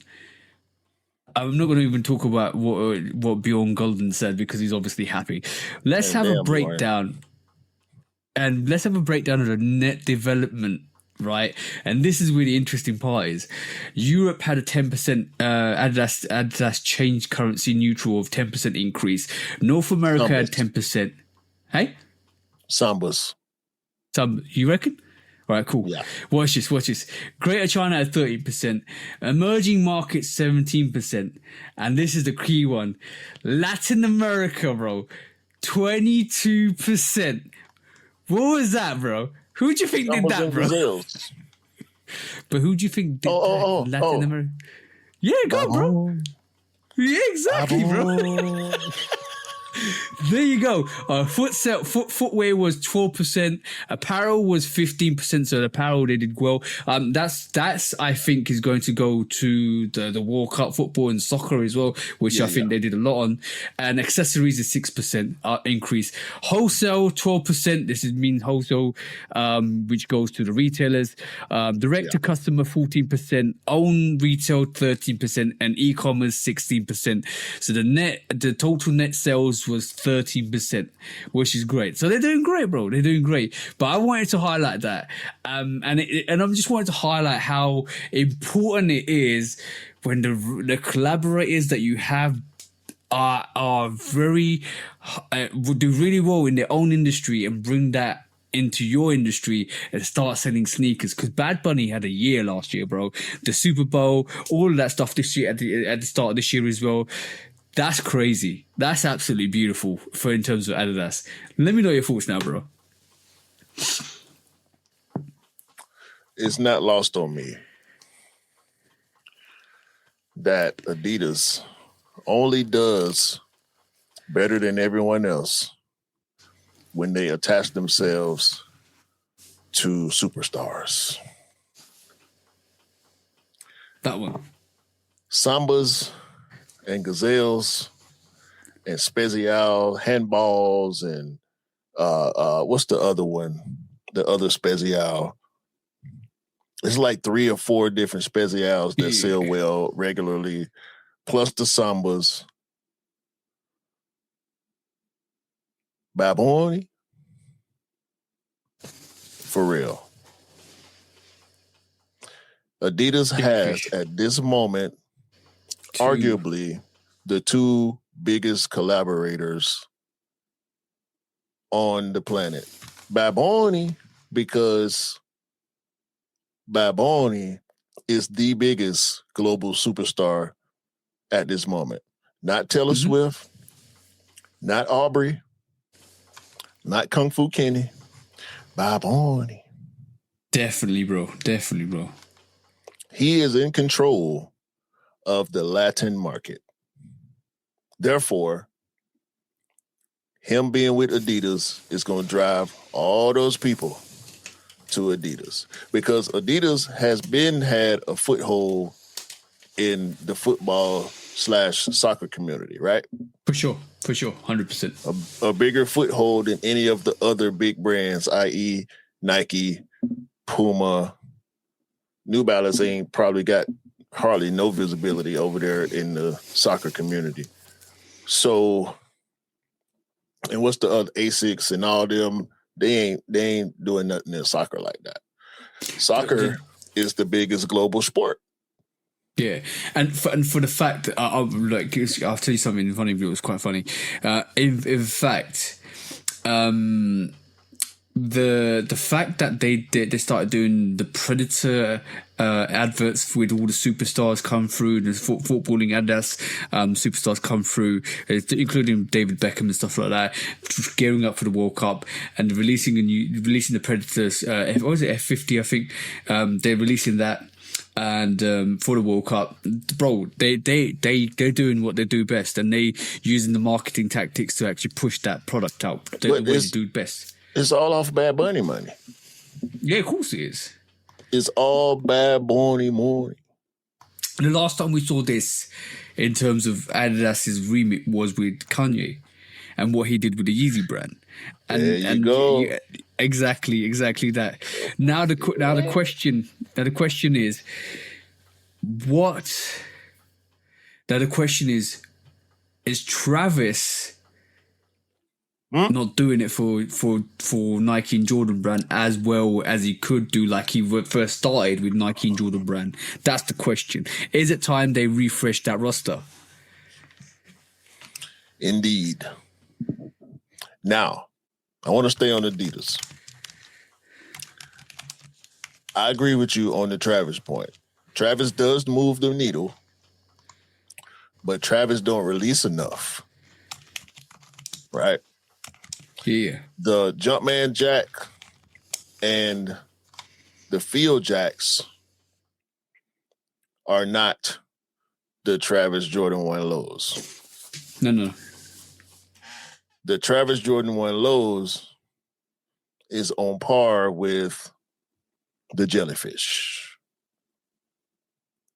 Yeah. Pharrell was not moving the needle since the Human Race NMD until the Jellyfish. The Jellyfish was off the back of arguably one of the greatest hip hop albums to release last year in clips. Yeah. Pharrell used that momentum, and Adidas used that momentum, drove right into the Jellyfish, which is a premium sneaker that's not a wide release. He's not moving as much product as Bad Bunny. No. Because people ain't walking into the Adidas store and buying just regular Adidas shit off the fact that Pharrell has a collaboration. Because Pharrell is tied to streetwear. Pharrell is tied to hip-hop culture. Bad Bunny, he gonna drive them sales. He gonna move them numbers upward for whatever he decides to put his foot in. For whatever he decides to put on his back and hold in his hand, the numbers are gonna move. Always, the support is crazy for Bad Bunny. That's the thing, and this is why I said what I said. Adidas have done I wouldn't say even landed on it. They've strategized it so well to get a Latin artist, Puerto Rican artist into their midst, who's become what he's become over the years, which is amazing. And now they're just reaping the profits. And I wouldn't say Bad Bunny's like Kanye. I don't think he's going to be as. No, I don't think he's going to be as controversial as Hell Kanye. No. Well, exactly. That's what he does come. He does come with controversy, but not in the same way that Kanye Exactly. So they put their money on a safe horse in terms of his character. Go on. And Bad Bunny is very inclusive. Yes, very, very. Children like him. The alphabet community like him. The average everyday person likes him. And the women love him. They was calling the fucking Super Bowl the Bonito Bowl, for Christ's sake. And we forget. How can we forget? Ant-Man Yes. was there. Ant-Man, yes. 1000% Ant-Man. And James Harden. Yep. So to a lesser degree last year, but in the previous couple of years before Bad Bunny, well, no, not before, because Bad Bunny was doing collabs before James Harden basketball sneakers became as popular as they were. Mm-hmm. I won't say are, because the Harden 10 ain't doing as well as the 8 and 9 were. But definitely the AE1 right now alongside whatever the hell Bad Bunny decided to touch. Now, some of them, was it the last 2 Bad Bunny collabs before his signature sneaker didn't do as well as the previous ones did. But this Bad Boy 1, crazy. potentially a Bad Boy 2, can float Adidas for the next couple of years. The thing is, I like the way they swiftly moved on that situation where it wasn't moving as well, and they just made a silhouette for him like Bad Boy 1, and then you're gonna if they do a 2 and a 3, it's gonna be what they're replicating is that Yeezy line in a way, because it will be V1,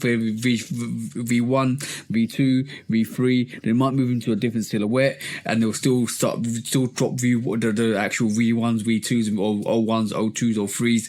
I think that's a potentially good move, very good move for Adidas. It's got to be hard. It's got to be hard. I wonder how many colorways they're gonna do. I don't think they should try to oversaturate. Yeah. With colorways on the Bad Boy 1. They need to do a flamingo pink colorway, what, 3 right now. Yeah. They need to do a flamingo pink colorway with that. That would look dope. I think they should do 3 more. Because did the third colorway release already? The black and white? Or white and black? No, it hasn't. Not yet. I think 3 more. I'll say 6. 6 colorways of the first one. Because they got to hold back for the potential of a retro. Yeah. Move on to the next silhouette with Bad Bunny and with Pharrell. They need a jellyfish 2 in the next year or 2 because they rolling out this jellyfish slow. They need to roll out the Bad Boy 1, finish up the Bad Boy 1 probably by the end of this year before people get tired of it or move on to something else. Yeah. Because we know how hype moves in mysterious ways. Sometimes it moves quick, sometimes it moves slow. That's the thing. Exactly. It moves slow with the AE1. I don't think the AE2 is doing quite as well as the 1 did. They need to move on to the AE3 before next basketball season. I feel like the AE2 with the collaborations look way more better than the regular GRPs. The Hellstar? Yeah, I think. Did they do a Willie Chavaria AE2? I think they did. I think they may. I have to. Yeah. I have to check that. Yeah. I think they did. He's definitely doing. He's doing shell toes. Ant-Man's doing shell toes. Mm. So they gotta. And the Willie Chavaria stuff is also helping because that was a pretty big collaboration. I think. I didn't look at how it sold. They got Young Thug. I don't think he's going to do much. It's going to work because he still has a pretty decent following in the hip hop space. I think those red spiders look dope. I think those red spiders were dope. If I'm honest. I didn't like the first colorway, but the red ones, do some black ones, probably do some, another color. Well, probably not another color because Young Thug, but no, I mean red is his color. For lack of more words, red is his color. But it's Bad Bunny, it's the jellyfish, and it's Ant-Man. If they can continue to get these 3 collaborators. The tripods of Adidas. The 3 henchmen. They got to get a jellyfish 2. It's got to hit. Yeah, he's got to hit. He's got to hit. You can't do. They have to not saturate with Bad Bunny on the Bad Boy 1, and they have to make a AE3 while Ant-Man is still him. Yeah. For their sake, Ant-Man will continue to be him and want to stay there when his contract is up. Mm-hmm. That's important. Because the collaborators for Nike, DJ Khaled ain't him no more. No. Travis musically ain't him no more. We got Tiana. We go see what happened with J Balvin with these fours. I think they gonna fly. We have Nigel. I mean, Jordan, Nike, whether you want to separate it or keep it together, I can't think of nobody else right offhand that's going to compete with Adidas top 3 right now, being Bad Bunny, Pharrell. Jerry might be coming back as well to Nike. You can see what happens. How long is it going to take for Jerry to put out a shoe if he come back? If he come true. back. What's Steph going to do? If Steph come back to Nike, what's going to happen with that? You're true. Cade Cunningham, he ain't got his signature shoe yet. No more Zion. Luka's shoes ain't. If you ain't hooping, you ain't studying LeBron no more. You ain't studying Kevin Durant no more. The thing is, you sometimes need to give the public what they want, and Skims. in terms of Skims. Kim is doing a thing. The thing is, you got to give the public what they want, and sometimes you need to give that to them to satisfy that hype beast in them. And unfortunately, like with Travis, with his T-Rex range and the other stuff he's doing, is not as hitting as I feel not the Jordan brand want or Nike want. What he should drop is some of the stuff that people do want, like those Jordan 4s that people do want, like the Jordan 6, maybe another Jordan 6 that people do want, or the premise of a Jordan 7 that has been rumoured for the last couple of years that people were anticipating. They need to. It's not that he's gone stale. Let's just be honest. He's gone stale to a point where people need to see him freshen up something new. So keep the crowd engaged, keep them excited, give them stuff that they want. Musically, he's not popping. The shoes are going to work. The pink lows that they got coming, 2 different colors of the pink lows. We got to see Travis sit, but we can't just lean on Travis because it's not a wide release. No. We need that. I think the 95s are overdone. They dropped too many colorways of 95 big bubbles. Yeah. Would you like to see Travis on the 95? Yes. Look at what the Air Max 1 did. Out of here. It was out of here. Some of the collaborations on the 95s, the Cortez, Levi's, Works Out, Yu-Gi-Oh! Those are one-offs. KO, well, that's not a 95, but yeah, KO Thunder. Mm-hmm. These are one-offs. Pata ain't moving the needle like they used to. I'm on 1 year, not moving the needle like they used to. We'll see what happens with these V5 runners. We will indeed see what happens. I think they'll hit. For the price, they're definitely hitting. For that price, they gotta hit for that price, right? I'm standing on the fact that Bad Bunny.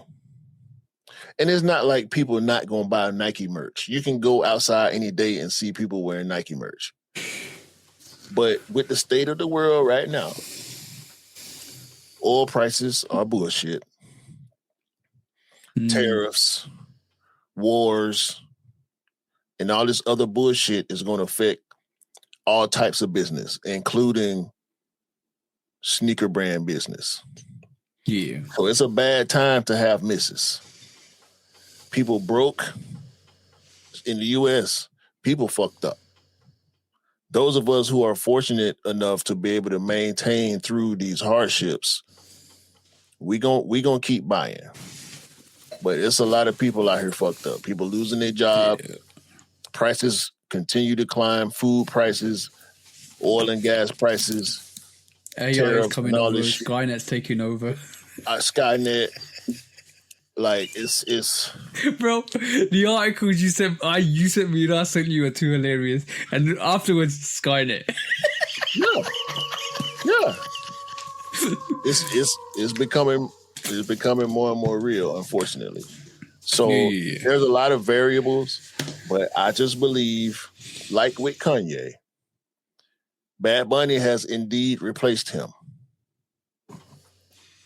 They can say whatever the fuck they want to say in these articles. No, it's Bad Bunny and it's the jellyfish. Yeah, for sure. They're moving the needle. There's three particular people moving the needle: Ant-Man, Pharrell, and Bad Bunny. 100%. Yeah. They're moving the needle for Adidas. They're making them relevant. They put them on the forefront, and they are from an artistic point of view in terms of music, from a fashion point of view, which is Pharrell, and from a sporting point of view, which is Ant-Man. They've got three heads, three snake heads, and they're just hitting them, bro. The Hydra is hitting. If they were smart, there would be a Bad Bunny AE2. Hit the button, man. Hit the button. Not to be used without the express written consent of the Shoot Dog Podcast.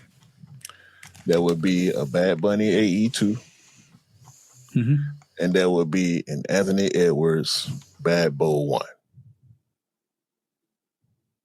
Why not? Make it a pack. Bro, you can chuck a throw into that conversation as well. They can do that pack with just Bad Bunny and Ant-Man. They could do that pack and sell it for $600. Yeah, it's gonna sell out. The Bad Bowl AE2 pack. The crossover. They can sell it for $600. It's a crossover, bro. It's a crossover, bro. The Bad Bunny people want to pick up the sneaker and intentionally pick up the Ant-Man sneaker, and the Ant-Man fans want to pick up. Don't give me no Pharrell Bad Bowl. Don't give me no Human Race. Well, yeah. Do a Human Race AE2, do a Human Race Bad Bowl 1, and do Ant-Man Jellyfish and a Bad Bowl Jellyfish. There's loads you could do with all three of them, bro. The combos will be crazy. Man. Fuck yeah. You should not get that idea. Go, let's quickly do the last two of these quick stress, bro. Yeah. Jordan Brand, like we've been saying, they need to slow down.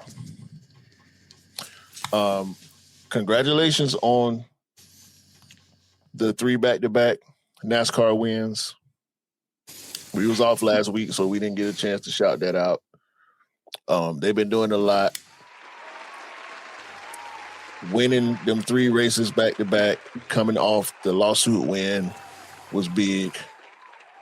Bam Adebayo scoring 83 points was good for the brand, but people don't fuck with Bam like that. He's not as big of a star.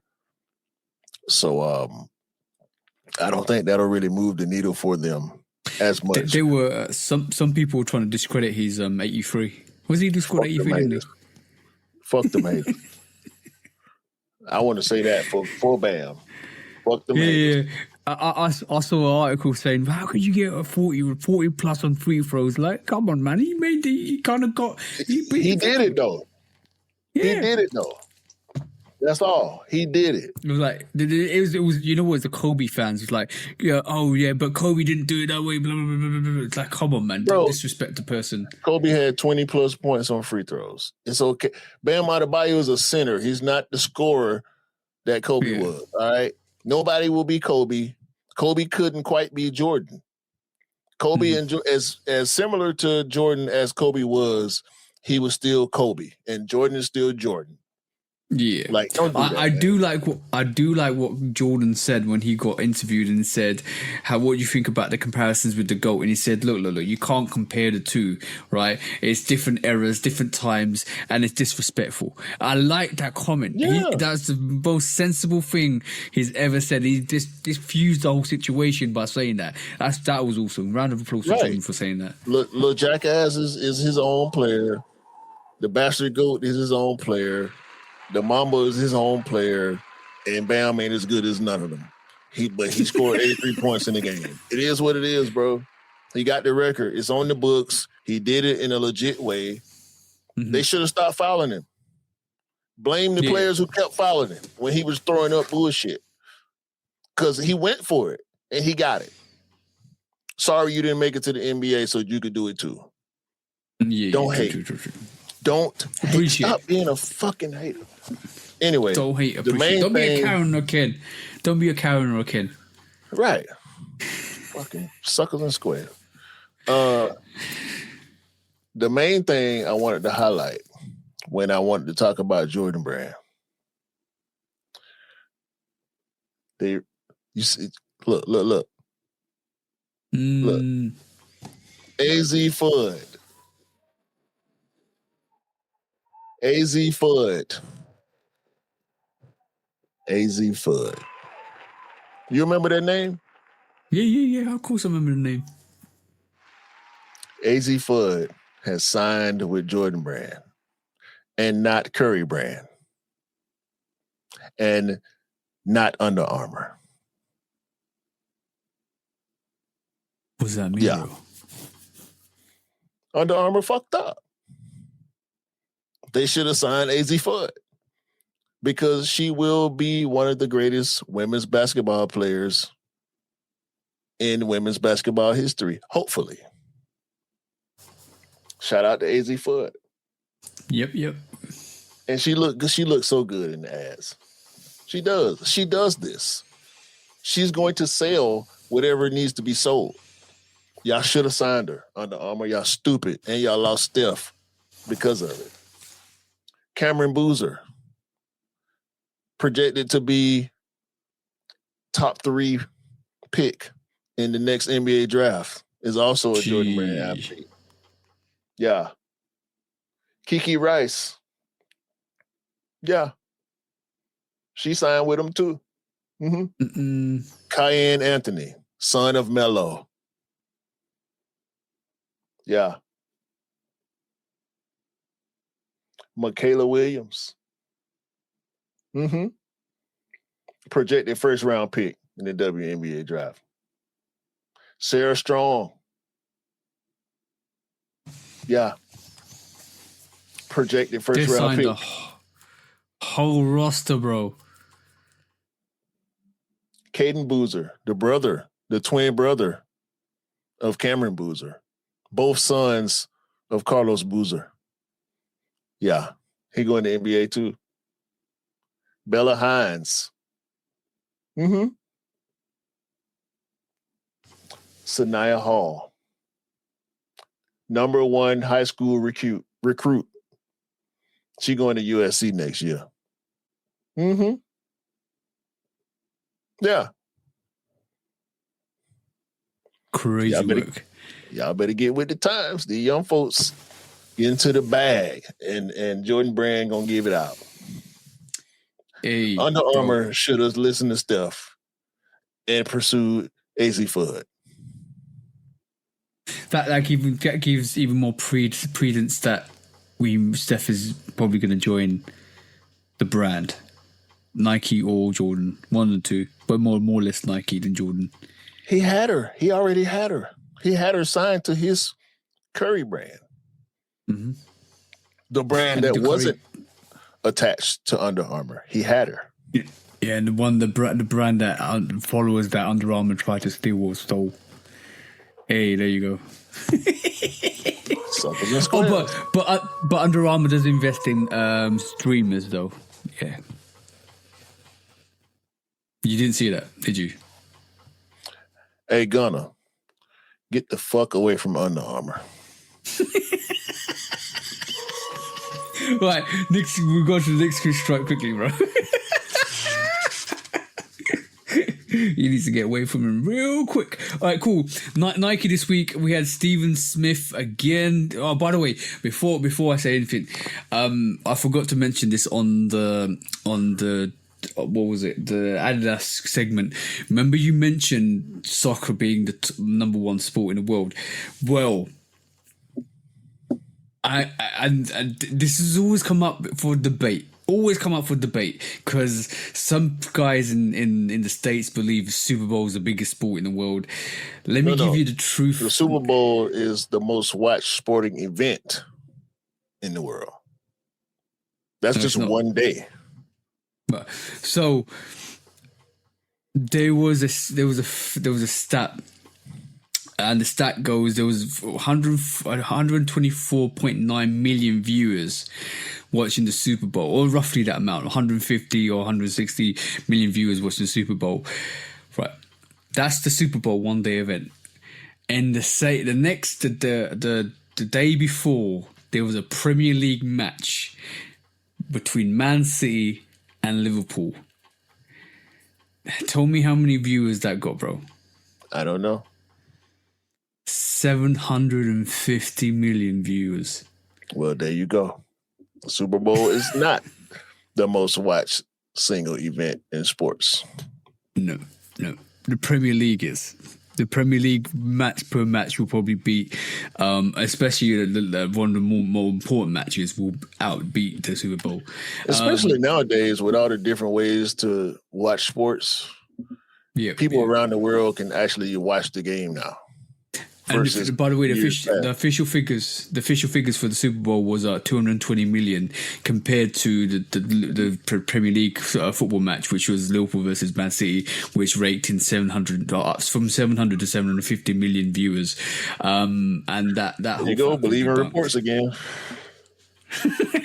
I'm just saying propaganda. Right, let's get. Right, cool. Last quick strike. We had this week. We had propaganda. Might be the one to speak. Bro. Last week. I had to. I'm sorry. No, that's fine. That was funny. That's funny. You're leaving the jokes right in front of me, man. I got to pick them up. You're catching them too, which is great. Last but not least, this week we had Steven Smith, the legendary designer. Basically. Right, okay, we know. Go ahead. He basically called out Nike this week, right, by saying their Air Max Liquid was a copy of his variation of the Adidas. I mean, not Adidas, the Reebok from 2015.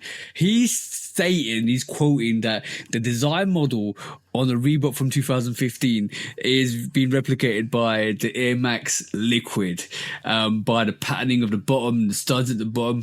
What's your thoughts on this? Is he capping or is he got a point? Did you see the actual pattern? Nah, go on. Let me show you. This is the pattern. Does that look like what the shoe looked like? Nah.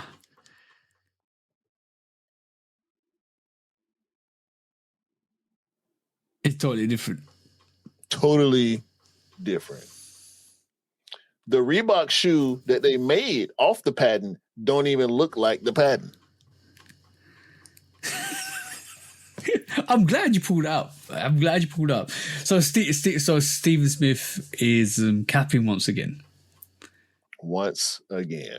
And same thing you just showed. They don't look similar. Sure. I'll give him similar. The same? Yeah. No. No. And I don't think that there are two ideas unique to each other on the planet Earth, ever. Whether they come 20 years apart or 2 days apart. Nothing new under the sun. Yeah, of course.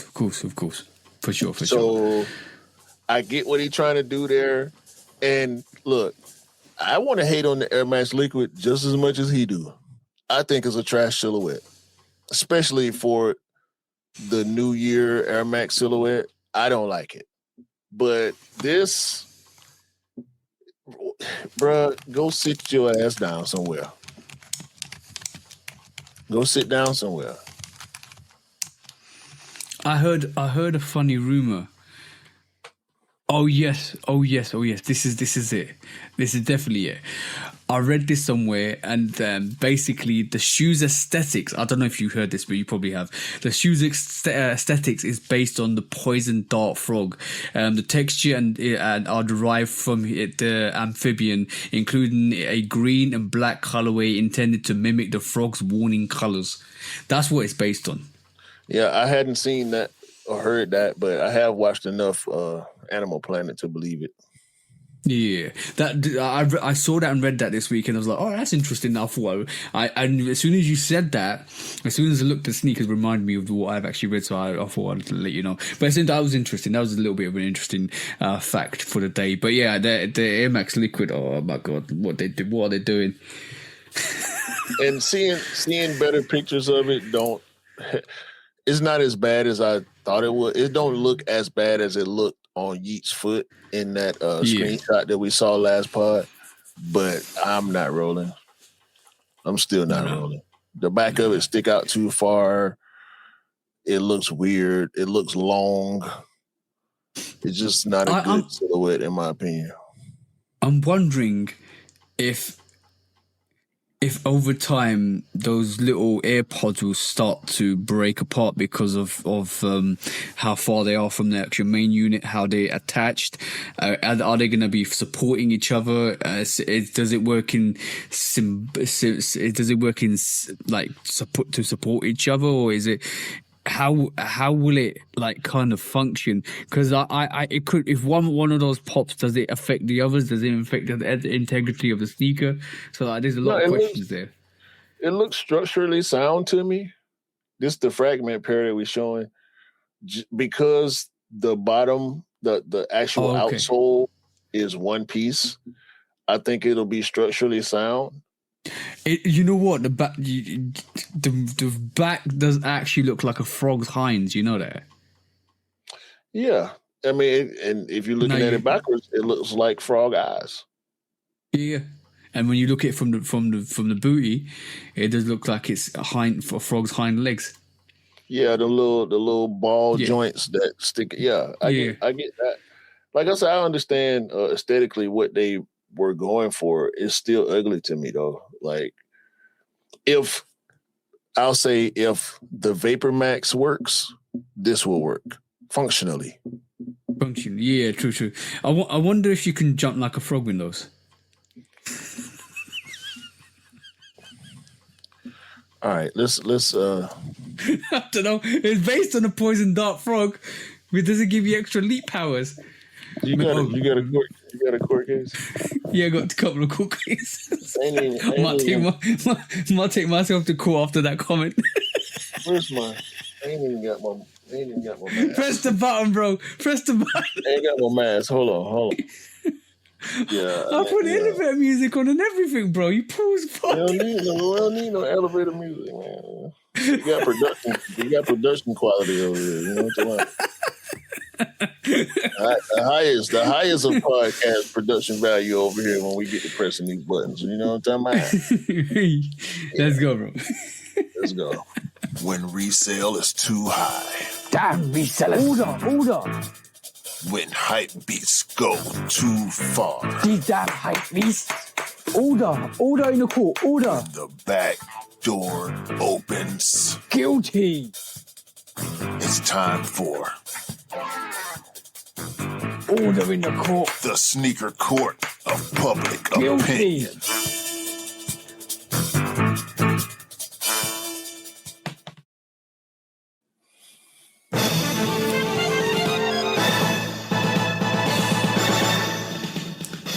Guilty. Welcome back to sneaker. Welcome back to. I'm totally messed up. Welcome back to Sneaker Court Public Opinion. It's been a week, bro. Let me give me louses. Welcome back to Sneaker Court Public Opinion. With me, just public opinion. There you go. And executioner. I was trying to think what I was gonna do. Okay, cool. Well, this week we got 2 cases on the docket. My apologies for that. You got 2 cases on the docket. First case on the docket is bro. So on Monday, I ordered from the sneakers app the Jordan 4 Lakers. And they arrived on Wednesday. And they weren't for me. They were for E. So you know how we assist people, we help people and stuff like that. Mm-hmm. And he was thankful. So this is the pair. It's a beautiful pair. I think it's a quality pair. Look at that stroke action on it. It's crazy. Crazy sneaker, right? Yeah, and it makes me want to get it. Right, because I might get it if it goes on sale in the UK because they're actually sitting, which is great. But tell me why, bro. Nike sent me a box that looks like this. What the hell? And it had no tissue paper inside. What the hell? Tell me why, when I order this off the sneakers app, I get a GR regular box. No face Jordan. This is like a GS box. Yeah, that's a grade school box. Yeah. I get no face box. Did it have the Jumpman sticker inside too? At least give them the sticker if you're going to give them the fucking GS box. Nothing else. Just the sneakers in this box. No face box. No tissue paper. In fact, I phoned up E and I was like, bro, I want to return these and get an exchange for a proper pair with the face box on it. E was like, no, I just want the sneakers, you send them. Otherwise, this would be going back to Nike. How are you sending me a GS box with the Laker 4s on it? Look at the look, bro. Look at the label. What the hell? Bro, that shit blurry and everything. I legit thought this was fake. If it didn't come from Nike. From Nike? Of course I did. Ain't no QR code on that shit or nothing. You can't scan the inside of the shoe, bro. Bro, if I didn't get this from Nike, I would have thought I got a fake pair. I'm not even joking. I legit thought I might have got a fake pair. Look, they got a QR code at the top there. Okay.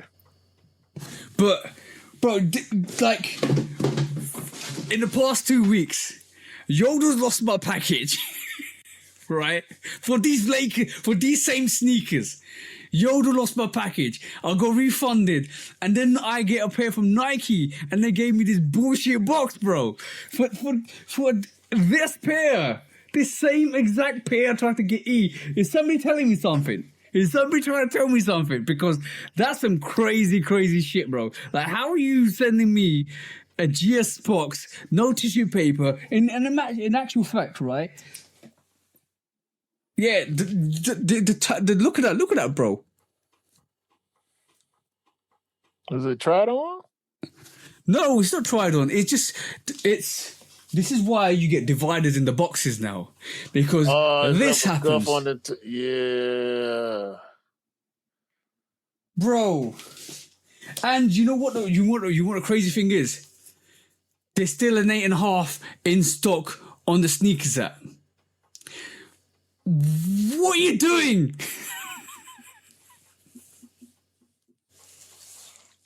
You ain't got no extra tissue paper or like a. I'm gonna wrap them in bubble wrap and send them to E. No. I'm going to. I'm talking about to go inside the box. Cause E keep his boxes. He keep his shoes in boxes. Yeah, I got extra tissue paper. I'm going to put inside the box. That's fine. I got him covered on that. I 100% got him covered on that. But that's trash, bro. And on that note,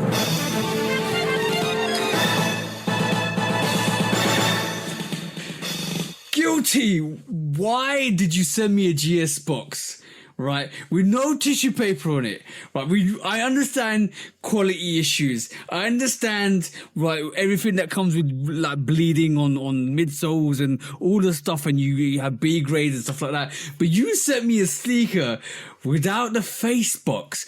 You brought back the face box, and I can't. It's like look, no face box. Like see no, just not John Cena. We know see no like Jordan. Like, I want to see the face box. Come on now, what? That's craziness. Like I was, you know what? I was half awake on that Thursday when I opened the box up, and I pulled it out, and I didn't realize the box, and I looked at it, and I thought something was wrong, and I woke up halfway through the day and said, that box ain't legit. It's supposed to have a face box on it. It's supposed to have like Jordan's face on it. Like, where's a grey box with Jordan's face on it? This is why Adidas winning, bro. Shit like this. What's your thoughts, bro? What's your thoughts? That's just some trash business, bro. Bro, I called them up as well. And I said, no, this is the worst bit. This is the worst bit. I'm still ranting. I called up Nike and I said to them, you gave me the sneaker with the wrong box and no tissue paper. The guy had the nerve to say, oh, Nike's moving away from tissue paper in the future. I don't care if Nike's moving away from tissue paper in the future. What? This box is supposed to come with Jordan's face on it, and it's supposed to come with tissue paper. He tried to argue the fact that I didn't know what I was talking about. I said to him, I'm a sneaker content creator. I've got over 200 pairs of sneakers, and I know what this sneaker's supposed to look like. I know it's supposed to come with a separate box that has Jordan's face on it. I know it's supposed to come with tissue paper, and a matter of fact, don't tell me what you think I should know. What the hell are you talking about? On the phone, bro. He didn't even give me the decency to give me a discount for getting the packaging wrong. He said, send it back and we'll give you an exchange. You should have went and got them shits and stored from somewhere. I should have, bro. That's some crazy business, bro. Crazy business. What's your thoughts, bro? This is why Adidas was winning. Double guilty. Go on. That's it, man. I ain't got nothing for that, bro. That's some bullshit. All right. On to some. Well, I'm gonna stop ranting.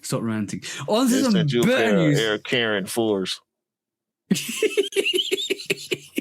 On to some other news this week, right? So this week we heard about train robberies, bro, and once again we have more train robberies.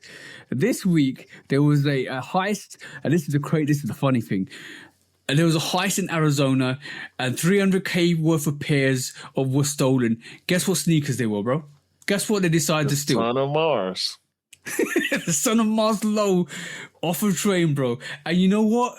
They deserve this because this is what happened. First of all, I'm gonna share this and I'm gonna play this, and so you guys can listen to this. First of all, There's investors, there's people that just want one early. Victor Gonzalez is the owner of Vic's Kicks, a Phoenix buy-sell trade sneaker store that specializes in exclusive shoes. He heard about thieves stealing from trains on the news, and the target, unreleased Nikes. I was kind of shocked. I never heard anything like that. Just things that you see in the movies. But he knows firsthand there's money to be made in the shoe game.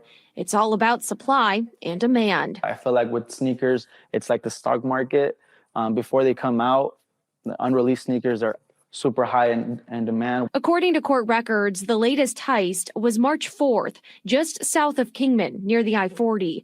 A conductor spotted burglars near the tracks, and after a short pursuit, state troopers made an arrest and found 250 Nike Master cases with 1,500 pairs of shoes not yet available to the public. Their release date is April 1st, and the estimated value of the loot is $300,000. all right, cool, bro. On that was a brief description of what happened, right? But you know what the magical thing about the situation was? Within 2 hours, they arrested 8 people for stealing those Son of Mars sneakers, bro. Mm-hmm. So round of applause to the police. Round of applause to the police for arresting the dumbass criminals that tried to steal Son of Mars sneakers, bro. Like, not even no proper Jordans. Hey, Arizona Police Department, y'all can let them go. We don't give a fuck about them shoes. On that note, They've helped us. guilty for being a dumbass and trying to steal some sneakers that you don't even know about or wouldn't even resell. What's your Let them go so you can take the rest of them fucking Sonamar. Don't nobody get and Sonamar lows. Bro, the Spizike lows didn't work. If y'all would have dropped proper Spizike highs, they would have worked better, probably. Yeah, for but sure. in this climate, the old Team J's are not selling. No disrespect on the Spizikes. No. No disrespect on the Sonamars. But as lows, oh, y'all can let them go, man. We don't care about that shit. They actually thought they had a brick by brick in their case. Brick after brick. That's the one. Brick after brick. Yeah. Facts. They can keep them shits. Let them go and let them keep them fucking shoes. They're gonna make negative money on. They're gonna have to pay. They're gonna have to pay people to take them shoes off of them. Yeah. That's their charge. That's their charge. Let them go and let them try and sell those sneakers. They'll probably have to pay people. Yeah, exactly. They'll have to probably pay people to take the sneakers off them. They're gonna have to wear them shits themselves. A new pair every day. That was it, bro. That's it. That's crazy. When being a criminal goes wrong. Oh yeah, exactly. That's the one. When resale is too high. Damn resellers. Order. When hype beats go too far. Die damn hype beasts. Order in the court. Order. The back door opens. Guilty. It's time for Order in the court. the sneaker court of public Guilty. opinion.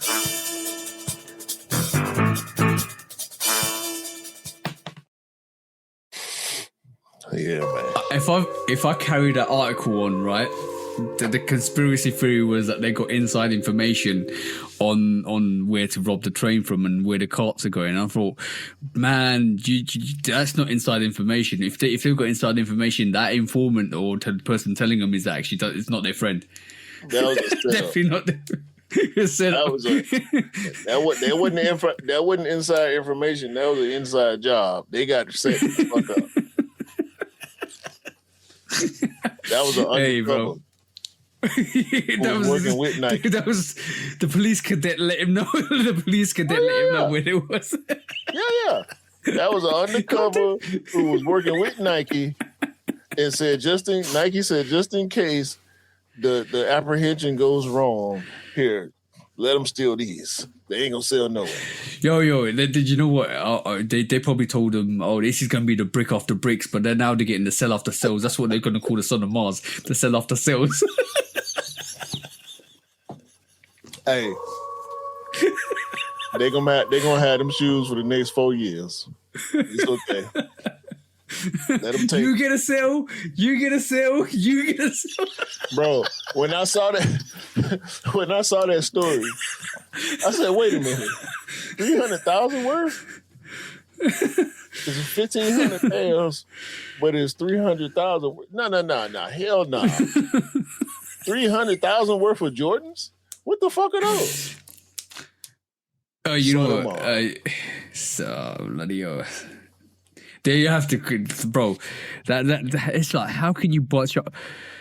Why would you mask up and try to steal Son of Mars sneakers? They're definitely not sneakers, bro. No, definitely not. And furthermore, they had no idea what they was going after. I guarantee you. Yeah, this is just it's Nike sneakers. Let's take these. Go ahead. Yeah, you take them all. Make sure you get every last one. Put them in the desert. Dig a hole and leave them there. Take them all. Yes.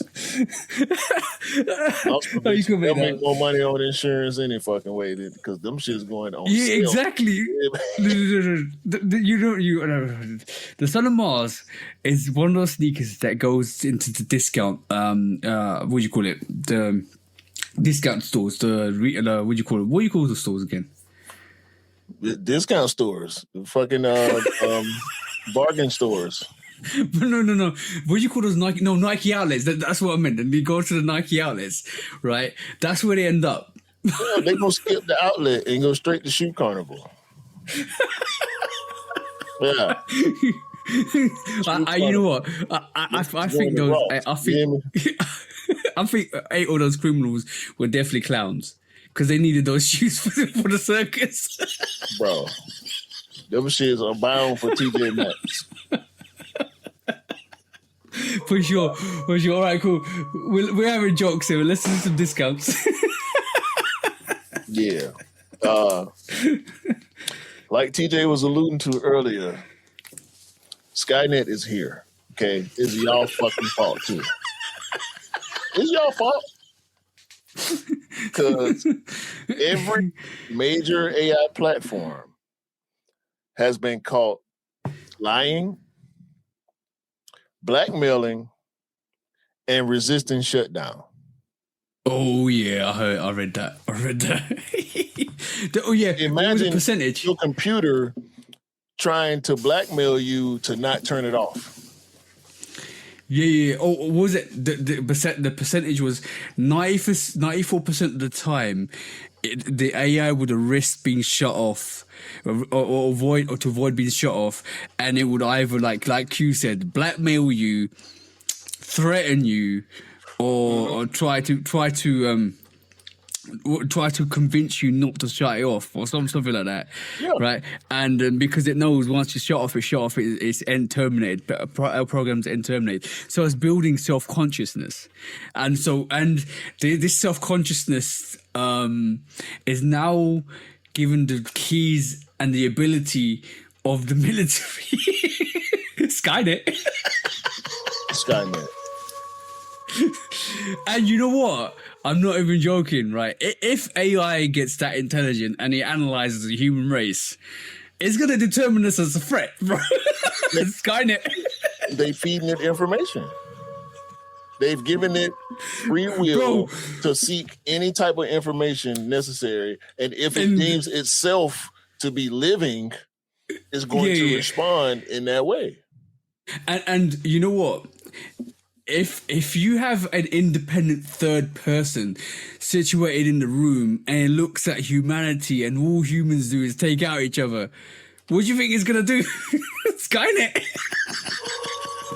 Which brings me to the next point. 2.5 million people have left ChatGPT. Hey. Which is a good thing. We need more millions. That number should be in the billions. Leave that shit alone. Yeah, for sure. If you're not using it as a tool, leave it alone. And in some cases, even using it as a tool, you're giving it more information. Yeah, for sure. If you're not asking that shit to do simple tasks, you putting yourself and others at risk. In my opinion. For one thing you definitely need to do is find an alternative if you actually still need it for a tool. All of them, they all function in the same ways. Like these companies, all they do is copy off each other and try to beat each other to the punch. So for sure. Inevitably, it's going to end up looking crazy. So I got off ChatGPT maybe 4 or 5 months ago when I first started feeling the way I feel now about AI being a negative. The negative effects made me get off it. And then people started losing their jobs. And then actually it was the first time I saw a report of it trying to save itself. And people have committed suicide. Maybe I shouldn't have said it like that.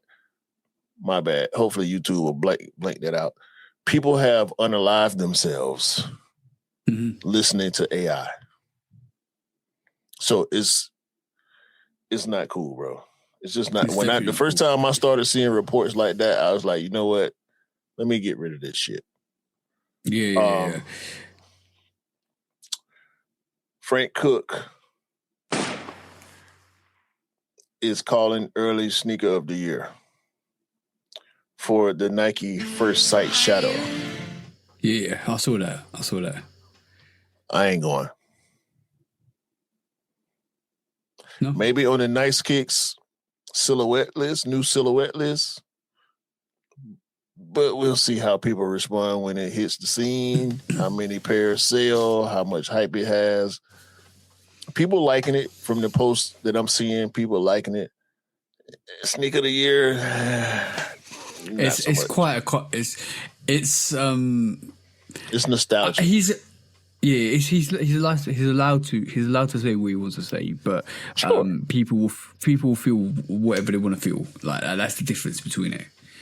Yeah, the culture gonna speak for itself. You can't predict. You it can't like that, you Frank. can't you can't influence the culture like that. The culture will do what the culture does best. Much as we love you, bro, it don't work like that. Mhm. Shout out to Frank Cook. Nike Zoom GT4 WNBA for the 30th anniversary. It's got the 30th. It has the WNBA logo on the back. It has the WNBA logo colors on the silhouette. It's looking nice. I'm looking forward to seeing the ladies hoop in it if the WNBA season indeed happens. The Atlanta Dream dropped the schedule. Y'all might want to chill. Y'all might want to chill because these players ain't fucking around with y'all. There's a lot of false reports out there. It was the one false report that Angel Reese wasn't going to play in the WNBA this year. It's cap. So, and speaking of Angel Reese, her brother is doing well for the Washington Wizards. I didn't know she had a brother who played. Apparently, he just started playing maybe a couple of weeks ago. His third game, he had 20 rebounds. So Jeez. they play a very similar style. So his name is Julius, I think, or Julian. One of them. They call him Juju for short. So shout out to Juju Reese and Angel Reese. The first sister and brother to be playing at the same time in both professional leagues. That's dope. Fuck Luke Cornett. Again. Yeah. The Virgil Abloh Nike Cryo Shot. I was wondering, I forgot about the Cryo Shot until I saw this off-white version. Well, this Virgil Abloh archive. We ain't supposed to say off-white no more. But the VAA Nike Cryo Shot is supposedly releasing this year along with the other colorways of the Nike Cryo Shot. I still want to see really good pictures of this shoe because it has the cleats, but it's got something else going on with the spikes. So yeah. It might be it might be interesting because it might be like a dual version where you can actually put an outsole to the cleat, so you can actually use it generally like a general sneaker, and then also have it as a cleat, which would be quite dope. Dope concept. Yeah. So I want to see that. Patent leather Air Force Ones coming back for the summer. When did patent leather Air Force Ones go away? I don't think they went away. No. They were few and far between. Like Air Force Ones come out in different colors every month. Yachty had some patent leather pairs. Easter, there's a lot of patent leather Air Force Ones coming out on a regular basis, but Nike is pushing this patent leather Air Force Ones for the summer narrative. I don't want to wear patent leather shoes in the summer. Seem like they're gonna be sweat boxes. Yeah, they will definitely be sweat boxes. You need to wear them in the wintertime, man. But the thing is, the colors are summery. The materials aren't summery. And that's the problem they got with that. Yeah. Good take, bro. Human Made has now created an offshoot brand called Buffer. We ain't seen nothing but some logos so far. So let's see what Pharrell and Human Made got up their sleeve. And let's see if there'll be Adidas collaborations attached to it. Or it could be a totally independent brand that works with some other company. Hey, taking that James Whitner approach. Yeah. You took the words right out of my brain. Synced. Unagi. Jordan Brand has now created a street soccer sneaker. I saw that. It is called, unfortunately, the Jordan Street Gatto. Why? The fuck y'all get that name from? It looks like a soccer Jordan 1. Mm-hmm. Yeah. I'm cool. It looks dope. It looks dope, to be honest. Yeah, I'm cool. And last but not least, Nike wants all the words. They have issued patents for the letters ACG on clothing and footwear. And they have also gone after a patent for the words or the letters AIR in association with clothing and sneakers. They have Air Max, they have Air Vapor Max, they have Air Jordan, they have different patents for the word air in silhouette form. But now okay, so you can't. They want the word, just the word air. They want to put a patent on the word air. Just the word. What if somebody writes a book and it's got one day I was breathing air? No, in relation to clothing and streetwear. Clothing and footwear, rather. Oh, okay, got you. So they don't want anybody else to be able to put just the word air on the tongue or on the back or on the bottom of a shoe.